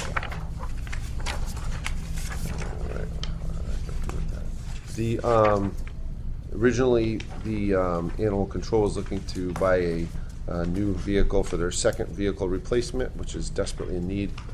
However, after a lot of looking and a lot of hard work, Karen was able to find a used 2017 Dodge Caravan, about 35,000 miles on it, and it's right down here at Crest, and the vehicle costs $18,700 because we can't bid this type of thing. This is a request. And I think I think this is maybe the first time we've ever bought a used vehicle since I've been here, which I think is a great thing. Yeah, it is a good thing. So I just thought I'd mention that. I just have one question. Yeah. It mentions it will be outfitted for specific use. Yeah, they put like a bar. What does that mean and how much does that cost? It's a few $1,000s. They put like a decals, and like a bar, lights. Oh, just to make it an So you can animal control right, vehicle. Correct. So you could tell it's an animal control vehicle when you look at it. And is that in their budget? It's in, when you transferred, we did the transfer last meeting, it was like 24,000 or so. Okay. That- So, all right. So this is maybe gonna be, I don't know, 20,000, So, 21. okay, The good. rest of it will be left over, Okay. like the previous transfer. More petty cash. Right. What kind of a warranty are we getting with this vehicle? Well, there's an option for a warranty, which we were given to do. I don't have it with me. There's standard warranty, and then there's an extra. You can pay for an extra warranty. I don't remember. It's a 17, but it's got high mileage for Yeah. 17. Yeah. But it should come with whatever warranty. Yeah, usually it'll come with the standard warranty. I'm not sure what that is. 3 at the years, moment. Yeah. 5 years? Usually it's, I don't know. 7 years, 100,000 on powertrain usually. It all 24. depends, they all have different. They're all ones. different. I'm not Yeah. sure what it And- is. yeah. I mean, you can buy extended. We could if we want to. And they'll usually sell it at Well, you could negotiate it too. I mean, you could have. But we have in-house mechanics, Yeah, we have- so it would, I'm not sure it makes sense to do that. Right. Yeah, but we pay them a lot of money. Yeah, but they're not going away because of Right. the They were gonna pay. truck. Right. Right. We want them to be working. So we have to approve a bid waiver, Yeah, correct? that's right. I'll make a motion that Can't we get cheaper approve than the free. bid waiver for the 2018 Dodge Caravan. Will be purchased from Lincoln Mercury of Woodbridge, the amount of $18,700. Second. Any other discussion or questions on that? Okay, all in favor? Aye. Thank you. Okay. Item F, bond note sale update. So our notes, this specifically applies to the country club. We have taxable notes, which means that the the investors pay taxes on their earnings, and which then usually generates a higher rate for us to pay. So while tax exempt notes maybe are at 0.3 or 0.4, taxable notes could be 1.5 to 2. So you pay more in interest. But if it's for a use, or if you're contemplating a use that's a taxable, like a certain use, it becomes taxable. And because we don't know if we're going to be selling a portion or not selling a portion, or we don't know it's going to be specifically municipal use, we issue taxable debt. So we have 1 more year to roll notes, and then we have to issue long-term debt on the project. If you don't have the issue resolved, and the notes mature in July, so it's basically a year from this July, then that's when you have to issue long-term debt. If it's not resolved by then, you'd have to issue long-term taxable debt, or that's a sort of a big decision. So where does that put us? So that means that this year, our recommendation is to roll it 1 more year as a note. Right. You take a risk that you roll it for a year, and then the interest rates could change. They haven't changed significantly since we started this process, so that's been good so far. Where would our interest go on the long-term debt? It could also go up. In other words, right now the rates are at a certain level. You can issue long-term debt now. Well, what's the long-term debt rate now? For taxable, tax exempt is probably about 3. I'd say taxables, all depends, but usually it's a point higher, so it's like 4.5%. 4.5% now. Yeah. But if we roll it over, we're at on the notes. Yeah, it'd be around 1. It's 1.5 right now. Okay. Notes are because it's shorter term. It's not longer term, so that the curve. So the risk is, if we roll over the note, we're only damaged if the long-term rates go to like 7 or 8. Correct. That's how you're damaged, which I don't think will happen. The other thing is, if you somehow get some revenue, or you want to pay off the note, that's why we have notes. Right. So if you receive some funding in some way, you could pay off the note, and then there's no problems. If you issue long-term debt, there's complications with long-term debt. So we should roll it over. So you should roll it over 1 more year. Then once you're at that point, you either have to issue long-term debt or get a special act in the legislature to extend that term. Jerry will get that. We'll take care of that. Jerry will take care of it. Guaranteed. So I just wanted to bring that to your attention. It sort of ties into the discussion that we had. Okay. We'll follow your recommendation. Okay. Okay. Everybody comfortable with that? Yes. Yeah. Okay. Thank you. Okay, moving on. Town Council's report, simulcast project. I have to say one thing. There was a revocable license agreement in your packet, and there's a second one that just came. I'm not sure why we got 2. There's one that negotiated one, which is the second one that came, is the one I negotiated with the water company's lawyer. They took out some things, we added some things, and they made some changes. So it's the second one with the South Central Regional Water Authority. We're actually looking for 2 to be. We have 2 that we. There's 3 agreements altogether. 3, but I thought Right. 2 was. Okay, we'll do 3. There were 2 with the South Central Connecticut Regional Water Authority. Crown Castle, and the water Right. company. Three documents. Right. We finished one completely, the water company one. It's ready for Beth to sign. So that's the only one we That's the only one that's done that. With the Crown Castle one, I've talked to our consultant, Paul Izzo, today. We're trying to get a copy of the lease. There's a lease agreement, a sublease agreement that I don't have yet, that we're looking for. So I want to compare it to what the new document is out on Crown Castle. EMAC, I've had a very difficult time getting a hold of the person who's responsible to talk. I only have a couple of changes on either agreement, so it should take very short period of time once I speak to the person. Yeah, because we're looking to get those approved. So we can do one of 2 things, Joe. We can approve the South Central lease and have give Beth the authority to sign it, because that's complete. And we can approve the other 2 agreements subject to the modifications in my approval, or we can hold the other two until we actually have a final document, and then you can approve it. So it's up to the board as to what you want to do. We could add them to the agenda in 2 weeks. In 2 weeks, you can add it 23rd, 2 if you weeks. want I'll have to it do it that 23rd, way. yeah, why don't we just do Yeah. that? So just, And then they'll be final and we'll just bang them Done. out. Okay. So why don't you just approve, right now you can authorize Beth to sign the South Central Regional Water Authority agreement. This one. Yes. Okay. So I'll make a motion that we approve the South Central Regional Water Authority agreement, site agreement for the simulcast project as negotiated by Jerry in its final form, approved by Jerry, and we authorize Beth to sign it. Is there a second? Second. Any other discussion on that one? All in favor? Any Everybody other knows two? what we're doing, right? This has to do with the simulcast, the radio Right, the sites, project. And where we're gonna, yeah, It's a big deal. yeah, Yeah. It's a lot of money. right, Yep. yes. Okay, and so Okay. the other two we'll put on We'll put hold off to until the the next time. 23rd. Yeah. Okay, thank But- you. But please, if you, We'll get those all done by hands on then. deck to get those done. We'll get those done, yeah. Okay, thank you. Where are we up to? Let's see. Sorry, item 12, Brian. health and life insurance. Brian Luciani, thank you for being patient. Oh, you're welcome. I don't know when you got here, but it was a long public comment, so if you sat through that, kudos. Nothing better than a town hall. I agree. Do we have? Thanks. Come on the 23rd? I just see a title. No, no, we don't have anything yet. We do not have, he's gonna give it to us right now? It's just an update. We don't have anything, he has not given us out anything. Just an update. That's that, those of you who may not remember, weren't here last year, we moved from about 100 years with Anthem Blue Cross to Medicare last year. Because Anthem was looking for a 40% increase, and Medicare was in the 20s. So we're at the end of our first year with Connecticut. We still have our retiree Medicare product with Blue Cross. We still have our dental with Blue Cross, our vision with Blue Cross, and our group life with Blue Cross. So it all went out to bid this year. And we haven't had a horrible year with Connecticut, but you know, our loss ratio still isn't such that they're probably making any money on us yet.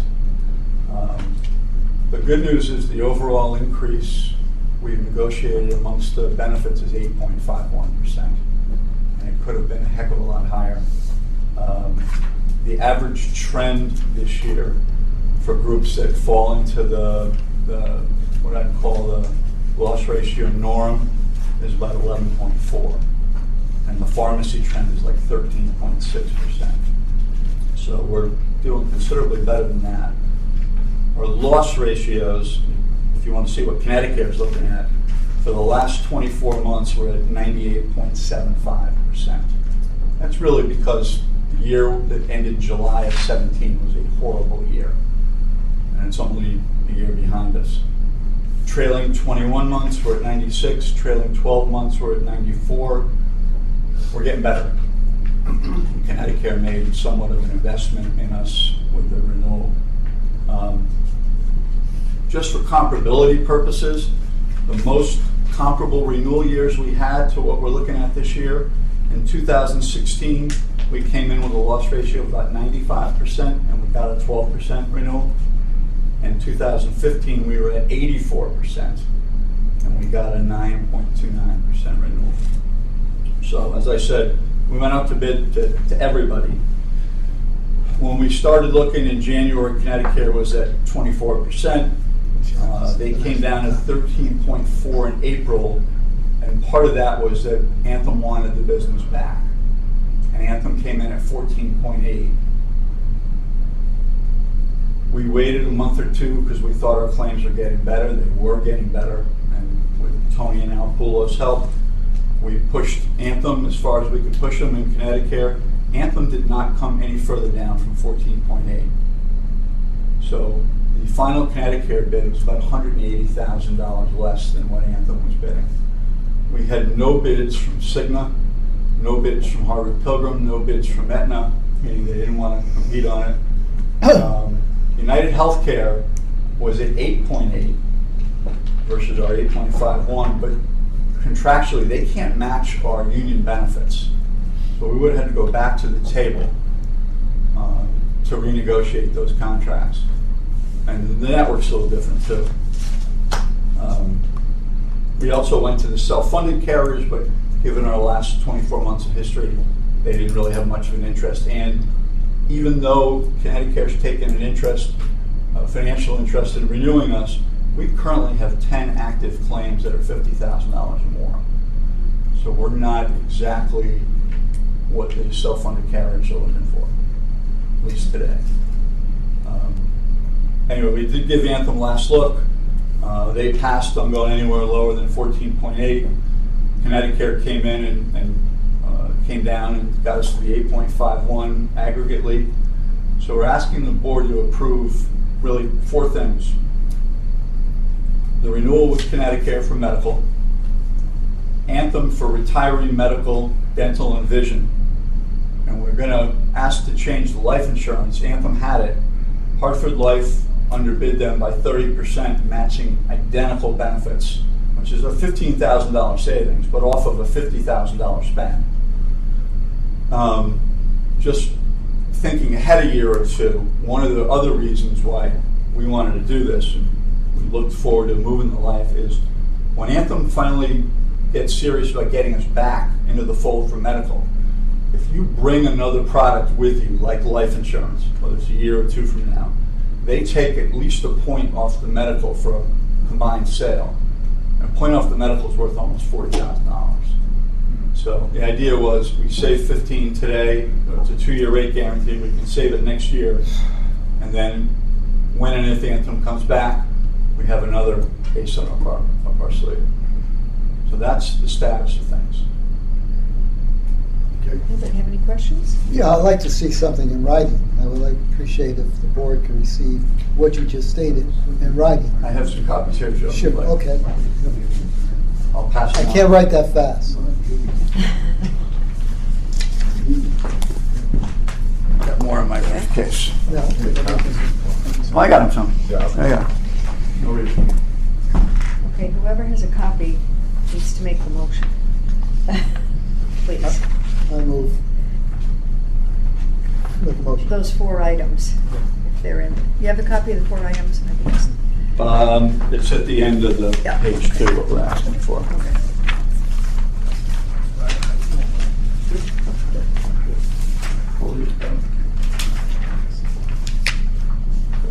Thank you very much. Funny, you need one? Appreciate it. Yeah, might as well. Okay, so I'll make a motion that the Board of Selectmen approve the renewals as outlined by Brian with Connecticut for medical, Anthem for retiree medical over age 65, dental and vision, and approve a change to Hartford Life for the group life A, D, and D, parens a $15,000 annual savings, $15,000 annual savings, which is 30%, end parens. Second. Thank you. Anybody have any other questions or discussions on this? I just have one question. Sure. The renewal with Anthem for the dental and vision, Connecticut didn't come down for the quotes? They're not that competitive on dental and vision. Huh. And Anthem actually held the dental and vision at 0 and gave us a second next year a guarantee that it will be no more than 2%. And that's the normal trend for dental, it has 4 or 5. Yeah. So get a 0 and then a worst case next year 2. That's a pretty good deal. Where do most of our claims losses originate from? Volume. We do a lot of not only office visits, but tests, etc., diagnostic stuff. Pharmacy, huge driver every year, it gets worse. And there's enough people on tier 3 and 4 meds, specialty meds, that it's not looking like it's going to slow down. We really, Joe, in other years I've come in, we've had a couple of shock claims, and those are actually easy to take out of the mix. Based on our pooling point, the carriers will look at that and say, those are one in a lifetime, we'll just pull them out. This year that wasn't the case. We just had a lot of mid-sized claims. Anybody else, any questions? We have a motion and a second. All in favor? Aye. Thank you. Thank you very much for your Thank time. you. Thanks for sitting with us, sticking with us. Okay. No problem. Thank you. Okay, moving on. Committee reports. Ordinance Committee. I'll just Anything from Mika on ordinance? We're going to schedule the next meeting with 5 items, specifically the volunteer fire department incentive, the leash law review, the farmers forum, the stormwater regulations, and we have reached out to the folks in Public Works specifically to get the information we need on that. Did meet with them a while ago, and the solid waste and recycling regulation. Those are the 5 items we now have on the agenda for. Did you say farmers forum? I did say farmers forum. I'm sorry. I did say farmers. Dozing I think off I did. here. And Okay. so Great. we'll be scheduling it over the course of the next month or so. The Ag Commission, good. Okay, I'm thank sorry. you. I did say farmers forum. I meant the Ag Commission. Yeah, itself. okay. Thank you. No worries. Okay, great. Thank you so much. Thank you. Thanks for all your hard work getting that committee rolling. 13B is the Personnel Committee, and Personnel Committee met this afternoon, and I'll turn it over to Tony to discuss the one item we talked about, which is the payroll clerk. Okay, I'll pass these out. Yeah, here's a handout for you. So we have a payroll clerk in finance who's announced her resignation, and so She was moving. I She have was to say moving. that Yeah, it has she nothing to do with wasn't the bad. job, right? Yeah, she's moving out of state, and so she just had to give her resignation. Particularly recently, whenever we have a position that is vacant, we always look to see if we can restructure or be more efficient in our operations. And in light of the fact that we're asking others to do more with less, we are also looking to do more with less in our department. So the payroll clerk is essentially includes 3 main things, which is payroll, benefits administration, and clerical accounting work. It lends itself as a position, has 3 somewhat distinct tasks, although there's some overlap in payroll and benefits. A lot of the benefits administration is dealing with what Brian just discussed: the life, the dental, the health insurance, workers' compensation, and all those things. So I was able to identify 3 sources where each of those can go within town and eliminate the payroll clerk position. So each of the individuals involved were willing to take on extra work, and so we would compensate them according to the responsibilities which they are incurring. The first is our payroll responsibilities would go to our Public Works Office Manager. Her name is Kelly, and as a result, we're requesting a salary increase of $10,500 plus an extra week of vacation to bring her up to where the payroll position is paying currently.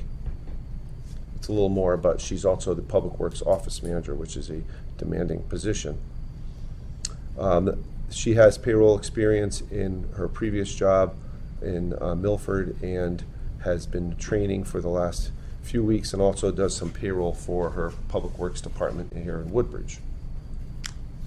The second is benefits administration and payroll supervision would be for Karen in my office, and she did payroll in North Branford Board of Education for about 25 years and did benefits administration also for that period of time. Very familiar with it, and I think would be an excellent fit there. So the request there is for an increase of $6,000 plus a $3,000 annual retirement contribution for her. And finally, the clerical accounting, which is mainly journal entries and help with year-end close, month-end close, audits, and other items, would be for our tax department, which would be the tax collector and assistant tax collector. They already do our bank reconciliations, accounts receivable, and other accounting tasks. So I think it's a good fit for them to also do this. And that would be an increase of $2,500 for each of them. And so the savings to the town is a little over $70,000. And I do think that it would be a great fit for us. So that's the request. So the healthcare of 21.7? That's the healthcare for the position who's leaving. For that's a hefty. And I guess my question is, Because if you don't look at it in a loaded sense, Mhm. where basically it's 40,000. You know, I mean, if you just look at it 64.5. 64.5. And we're paying the total cost. 24.5. The total cost of the payroll clerk is about 100,000. Right, when you load it in. All the benefits Right, and when you all that load it stuff. in. Right. But I guess my question is, so when we factor in these other 3 employees and we give them raises, there's no additional load there? No. Okay, so that's good then. Correct. Yeah, Yeah. perfect. This includes all of the expenses related to this transaction. Okay, that's excellent. Yeah. So we're able to. Can't get much better than that. Yeah. It was a pretty easy decision. Right, I can report just Yeah, after. so long as we can get the work, you know. So as long as it that's works, the if it key is that it works. works. Okay. And I They've believe been working. we've been actually training and they've been doing some work over the past couple weeks anyway. So, so far we've gone through 2 payroll cycles and it's worked so far. We'll make it work. Good. Yeah, And the perfect. Personnel Committee meeting met this afternoon, Terry, David, and I, and we voted unanimously to accept the reorganization plan as discussed by Tony this afternoon. So he's just reiterated it again for us tonight. So I'll make a motion that we accept the reorganization described by the Personnel Director, Tony Genovese, and is unanimously recommended by the Personnel Committee this afternoon. Is there a second? Second. Is there any other, David or Terry, you want to add anything to this? No? Okay. Yeah, just abstain from Yeah. item number 4. Thank you. Well, you're going to have to do the whole thing because you're doing it as a one. You'll have to, It's okay, we don't. do you want to do the 2? You could do 3 will need us. Just want to abstain. Okay. You can abstain to the whole thing. He can abstain, I think. Okay. Yeah. We're not gonna have a problem. Right, okay. All in favor? Aye. I just have one question. And wait. He's now the personnel director. I'm sorry, I don't know. He handles, he kind of handles personnel. I took that just over didn't know. several years ago. I didn't know He how did. many. Okay. He kind of does that. I didn't I'm know learning. that's fine. Yeah. I never know what to call him. Yep. He's got a I lot just of, call man him with Tony. many hats. Yeah, right, that's Man good with enough. many hats, Yeah. or Tony, right. Okay. So there was, that vote was 5-0-1. Okay. Thank you. No, well, 5 Abstention. Five Yeah. yes. I had to think about it myself. We're getting late. Okay. Whew. Item 14, Assistant Administrative Officer's Report. Brief. As Beth mentioned, the microgrid press conference was successful. Both Governor Malloy and Commissioner Fleece had really great things about how forward-thinking the town is and how great an example we're setting for the rest of the state and how we will be better prepared for the eventual storms that will come and knock out power to our town center campus. We got great press coverage. The Register was there, WTIC, Channel 12, WTNH, Fox 61, and the thing that I'm most excited about is that the paperwork aspect is done. I think we really owe you a deep gratitude and thanks for, you took it on. I think you told me it was the first thing you started working on when you were My very first week here. Right, first week I when you took all the started. microgrid work and went, Yeah. it's all yours. So thank you I very said, much. what's a microgrid? Yeah. Thank you. So on a more exciting note, we had a first planning meeting for Fallapalooza, and based on comments we've received from participants, the event or the series of events will be scaled back a little bit this year. So if anyone on the board or listening at home has suggestions or comments, I would love to hear feedback on directions to take Fallapalooza. And lastly, later on the agenda, we'll be talking about A-frame signs. And Joe, at previous meetings, you've asked about the issue, and I'll be looking into it, and hopefully I'll have more information for you in June. That's it. Thank you. Item 15, Communications Director and Grant Writers Report. Okay, as Beth mentioned about the Sustainable CT certification, we had 2 pieces of information there. I think I told you last time that there was a May 1st opportunity to pre-check in some of our items for certification. So I was able to check in 2 of our 9 items that are required. The West River Watershed Management Plan, which of course was done, but in the look-back period that we get to claim credits for, It was done within that period, so it was very easy to submit that. And then secondly, the Farmers Forum qualified for some points in one of the other areas that we have to do work. So we took all the material from that very successful forum and we loaded it all up in the system, including photographs that they were very excited to receive. And we'll be getting feedback on the quality of that and what kind of points we're getting for that. This is all in advance of the actual due date for this, which is sometime in August, where we have to have all 9 points if we want, or all 9 categories with enough points to qualify. It is this August. So we've been working, the Sustainability Committee had 2 that they were working on. The Conservation Commission is working on one. CUPOP is chipping in with that one. And we will have 3 Amity interns here between May 21st and June 8th, and they will be combing through records and helping us get things ready for submission there as well. And then, as Beth mentioned earlier in her report, we did receive a technical assistance mini grant, which covers the cost of a 5-hour community resilience building workshop. It'll be conducted by the Nature Conservancy, and we'll be exploring, trying to make that a joint workshop to collaborate with the Bethany sustainability team. It's an opportunity to hopefully have some results that will help us with the hazard mitigation plan and the stormwater management plan that is required of all towns in Connecticut. But this, hopefully we'll be able to focus on some projects or some guidelines that might help us in our border area with Bethany, especially with regard to waterways. So we're looking forward to putting that together, and I'll give you updates as it happens. That's it. Thank you. And again, both of you, thank you for getting us through the week so far. I want to say for the record that Jerry Shaw does a tremendous amount of work. She does it so gracefully and smoothly. Perhaps we don't appreciate it. We don't know what's going on sometimes. But yes, it's just here. And we miss her when she's not here. We were panicking when looking things forward to didn't her come. return. Yeah, so she'll be back. Wonderful. Thank you so much.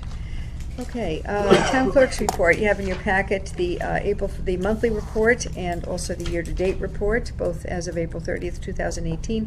I'll make a motion that we approve those 2. Is there a second? Second. Okay, thank you. Any other discussion on those? All in favor? Aye. Thank you. Also, let's see. Okay, moving on to resignations. Stephen Skronik resigned from the Town Plan and Zoning Commission. And that resignation, and we accept that resignation with regret. And now we move on to appointments. Okay, wait a minute. Uh-oh. Okay, I've got something related to. Oh, that's B. Okay, thank you. The first appointment is for the Town Plan and Zoning. It's a regular position. To June 30th, 2021. Currently on the board is Andrew Skolnick. He's up to speed. He's been there a while. He's an alternate, and I'll make a motion that we move him up to the position of full member of Town Plan and Zoning. Is there a second? And I would like to, would you guys have any other nominations? We actually do. You met the gentleman tonight. His name is Noah Rodriguez. He lives down in the Flats. He's currently a doctoral student in education at Northeastern University. Traditionally, we have had a member of the community from that community, and I think his name should be considered. Okay, thank you. Is there a second? Yeah, I'll second. Okay, thank you. If that's a motion, I'll second. Okay, thank you. Well, yeah, we have I moved to enter his name. Okay, thank So you should so we, much. so you want to call? You're moving someone up from the. Andrew Skolnick is on there, correct. He's an alternate now, and we're moving him up to. So now, we're nominating for. Right, so there is another vacant opening. position, or is this another position? No, Stephen Skronik resigned. Right. He resigned. And Andrew Skolnick is a current alternate. Right. And Beth is proposing to move him as a regular member, which would leave a space for an alternate at some point in time. Okay. And Noel is being nominated for the same position as the alternate That's person. as of correct, as of right now. That's permanent member. Okay. Right. So we'll take up the nomination of Andrew Skolnick first. All in favor? Aye. Hi, can you do two, since we have two openings? Well, you have to. We're doing the first one first, yep, Sorry. okay. Got it. And all opposed? Okay, thank you. Carries. We don't have it on the agenda for the alternate, so could we add this to next month? Would that be all right? Sure. Yeah, Approve absolutely. the alternate for So next now month? this gentleman can also still be considered. Absolutely, Sure, as an for alternate. the alternate. Absolutely. And is there's not another open spot on the regular, is there? I don't think so. Okay. No? Okay. No. Okay, all right. And so there's only one alternate spot remaining? As of right, that just happened tonight. Yeah, okay. Right, okay. Okay, great. All right, Just so thank we you. know. Yeah, so we'll hold on to this and put it in the packet for next month. Yeah, perfect. Cool. Great. Okay, thanks, guys. Item B. There apparently every whatever number of years we appoint, with a recommendation from the Human Services Commission, a regional mental health catchment area council number 7 appointment. And the recommendation that I got from Nancy Fund, who chaired the Human Services Committee meeting on Monday night, was that the recommendation from the commission was to delay the reappointment during this transition time of creating the new Regional Behavioral Health Action Organization structure. And let's see, she's going to send written correspondence further, but I haven't gotten it yet. She said, just call her if there's anything further. So this at this point is coming off the agenda because they're not recommending anybody at this point. Sorry for being so confused about that. And item 17C is confirm the first selectman's appointment to the Regional Water Authority Representative Policy Board to June 30th, 2021. You have in your packet, I believe it is I'll read you the actual documentation I got from Regional Water Authority. Appointments are made in each municipal jurisdiction in the district by the chief elected official, subject to the confirmation by the municipality's legislative body. So I will nominate Mark Levine, who has served. I got a very nice recommendation letter from Thomas Clifford, which I believe is in your packet, nominating Mark and saying he's doing a great job. So I will make a nomination that we approve Mark for the term ending June 30th, 2021. Is there a second? Any discussion? Any other nominations? Okay, all in favor? Aye. Okay, thank you. Wow. Item 18, permission to put out signs announcing the May 21st annual town meeting. I'm going to ask Betsy to, I'll just describe the time that we're putting them out, but she has something to add to this regarding Joe's question. I think it was last month and the month before. How many signs and where are they going? And it was crazy. And I drove up the other day up Center Road, and there were like 4 or 5 signs. You can't even read them. It's getting crazy. Yeah. So anyway, let's. My concern wasn't necessarily even excessive. Just how do we manage it? You know, how do we have a thought, control but it? That was really I just wanted. Why don't we approve? If it's okay, I'll make a motion that we approve announcing the May 21st annual town meeting, May 11th to the 22nd. One sign at the end of Lucy Street, Route 63 and 114. This is all from Mrs. Shaw, so I'm just doing my best here. 114 and 313, and 243 and 313. Is there a second? Second. Any discussion on this? There are a bunch of dates. All in favor? Right. Okay. 11 through the 22nd. Thank you. Now, Betsy, I think you're going to add something about this related Yeah, to I'm just, as I mentioned during my report, I'm just starting some initial looking into what the procedure is, what other towns do, and if there's a way to, if it makes sense to manage the number or the locations of the signs. See what other towns are doing as best practices. Good. Thank you. Okay. Down to minutes. You have in your packet the minutes of the Board of Selectmen special meeting, public opinion survey summary of results from Wednesday, April 25th, 2018. I'll make a motion that we approve them. Is there a second? Second. Is there any discussion, corrections, additions? Nope. All in favor? Aye. Okay. And then I did a draft of our meeting. I tried. The Board of Selectmen special meeting where we went over to the, it was noticed as a meeting, a special meeting at the former Country Club of Woodbridge, and those are in your packet. I'll make a motion that we approve those minutes. Is there a second? Second. Anybody have any additions, corrections, or those of us that were there? No? Yeah, and if you weren't there, you can abstain or vote them, I don't care. All in favor? No, Abstain? And okay, and Miko abstain. So me, Dave, and We should do that tour again. What? I know, I didn't hear you. Okay. Mika and Joe weren't there, so they just abstained. Yeah, it was like a bus. Right. I think we have to go back. Yeah, we'll try. Oh, We couldn't get in. Good time. Apparently, there was supposed to be someone there with a case. So I need a motion to adjourn. Thank you. A second? All in favor? Thank you. 8:30. I didn't think it was going to be this late yet.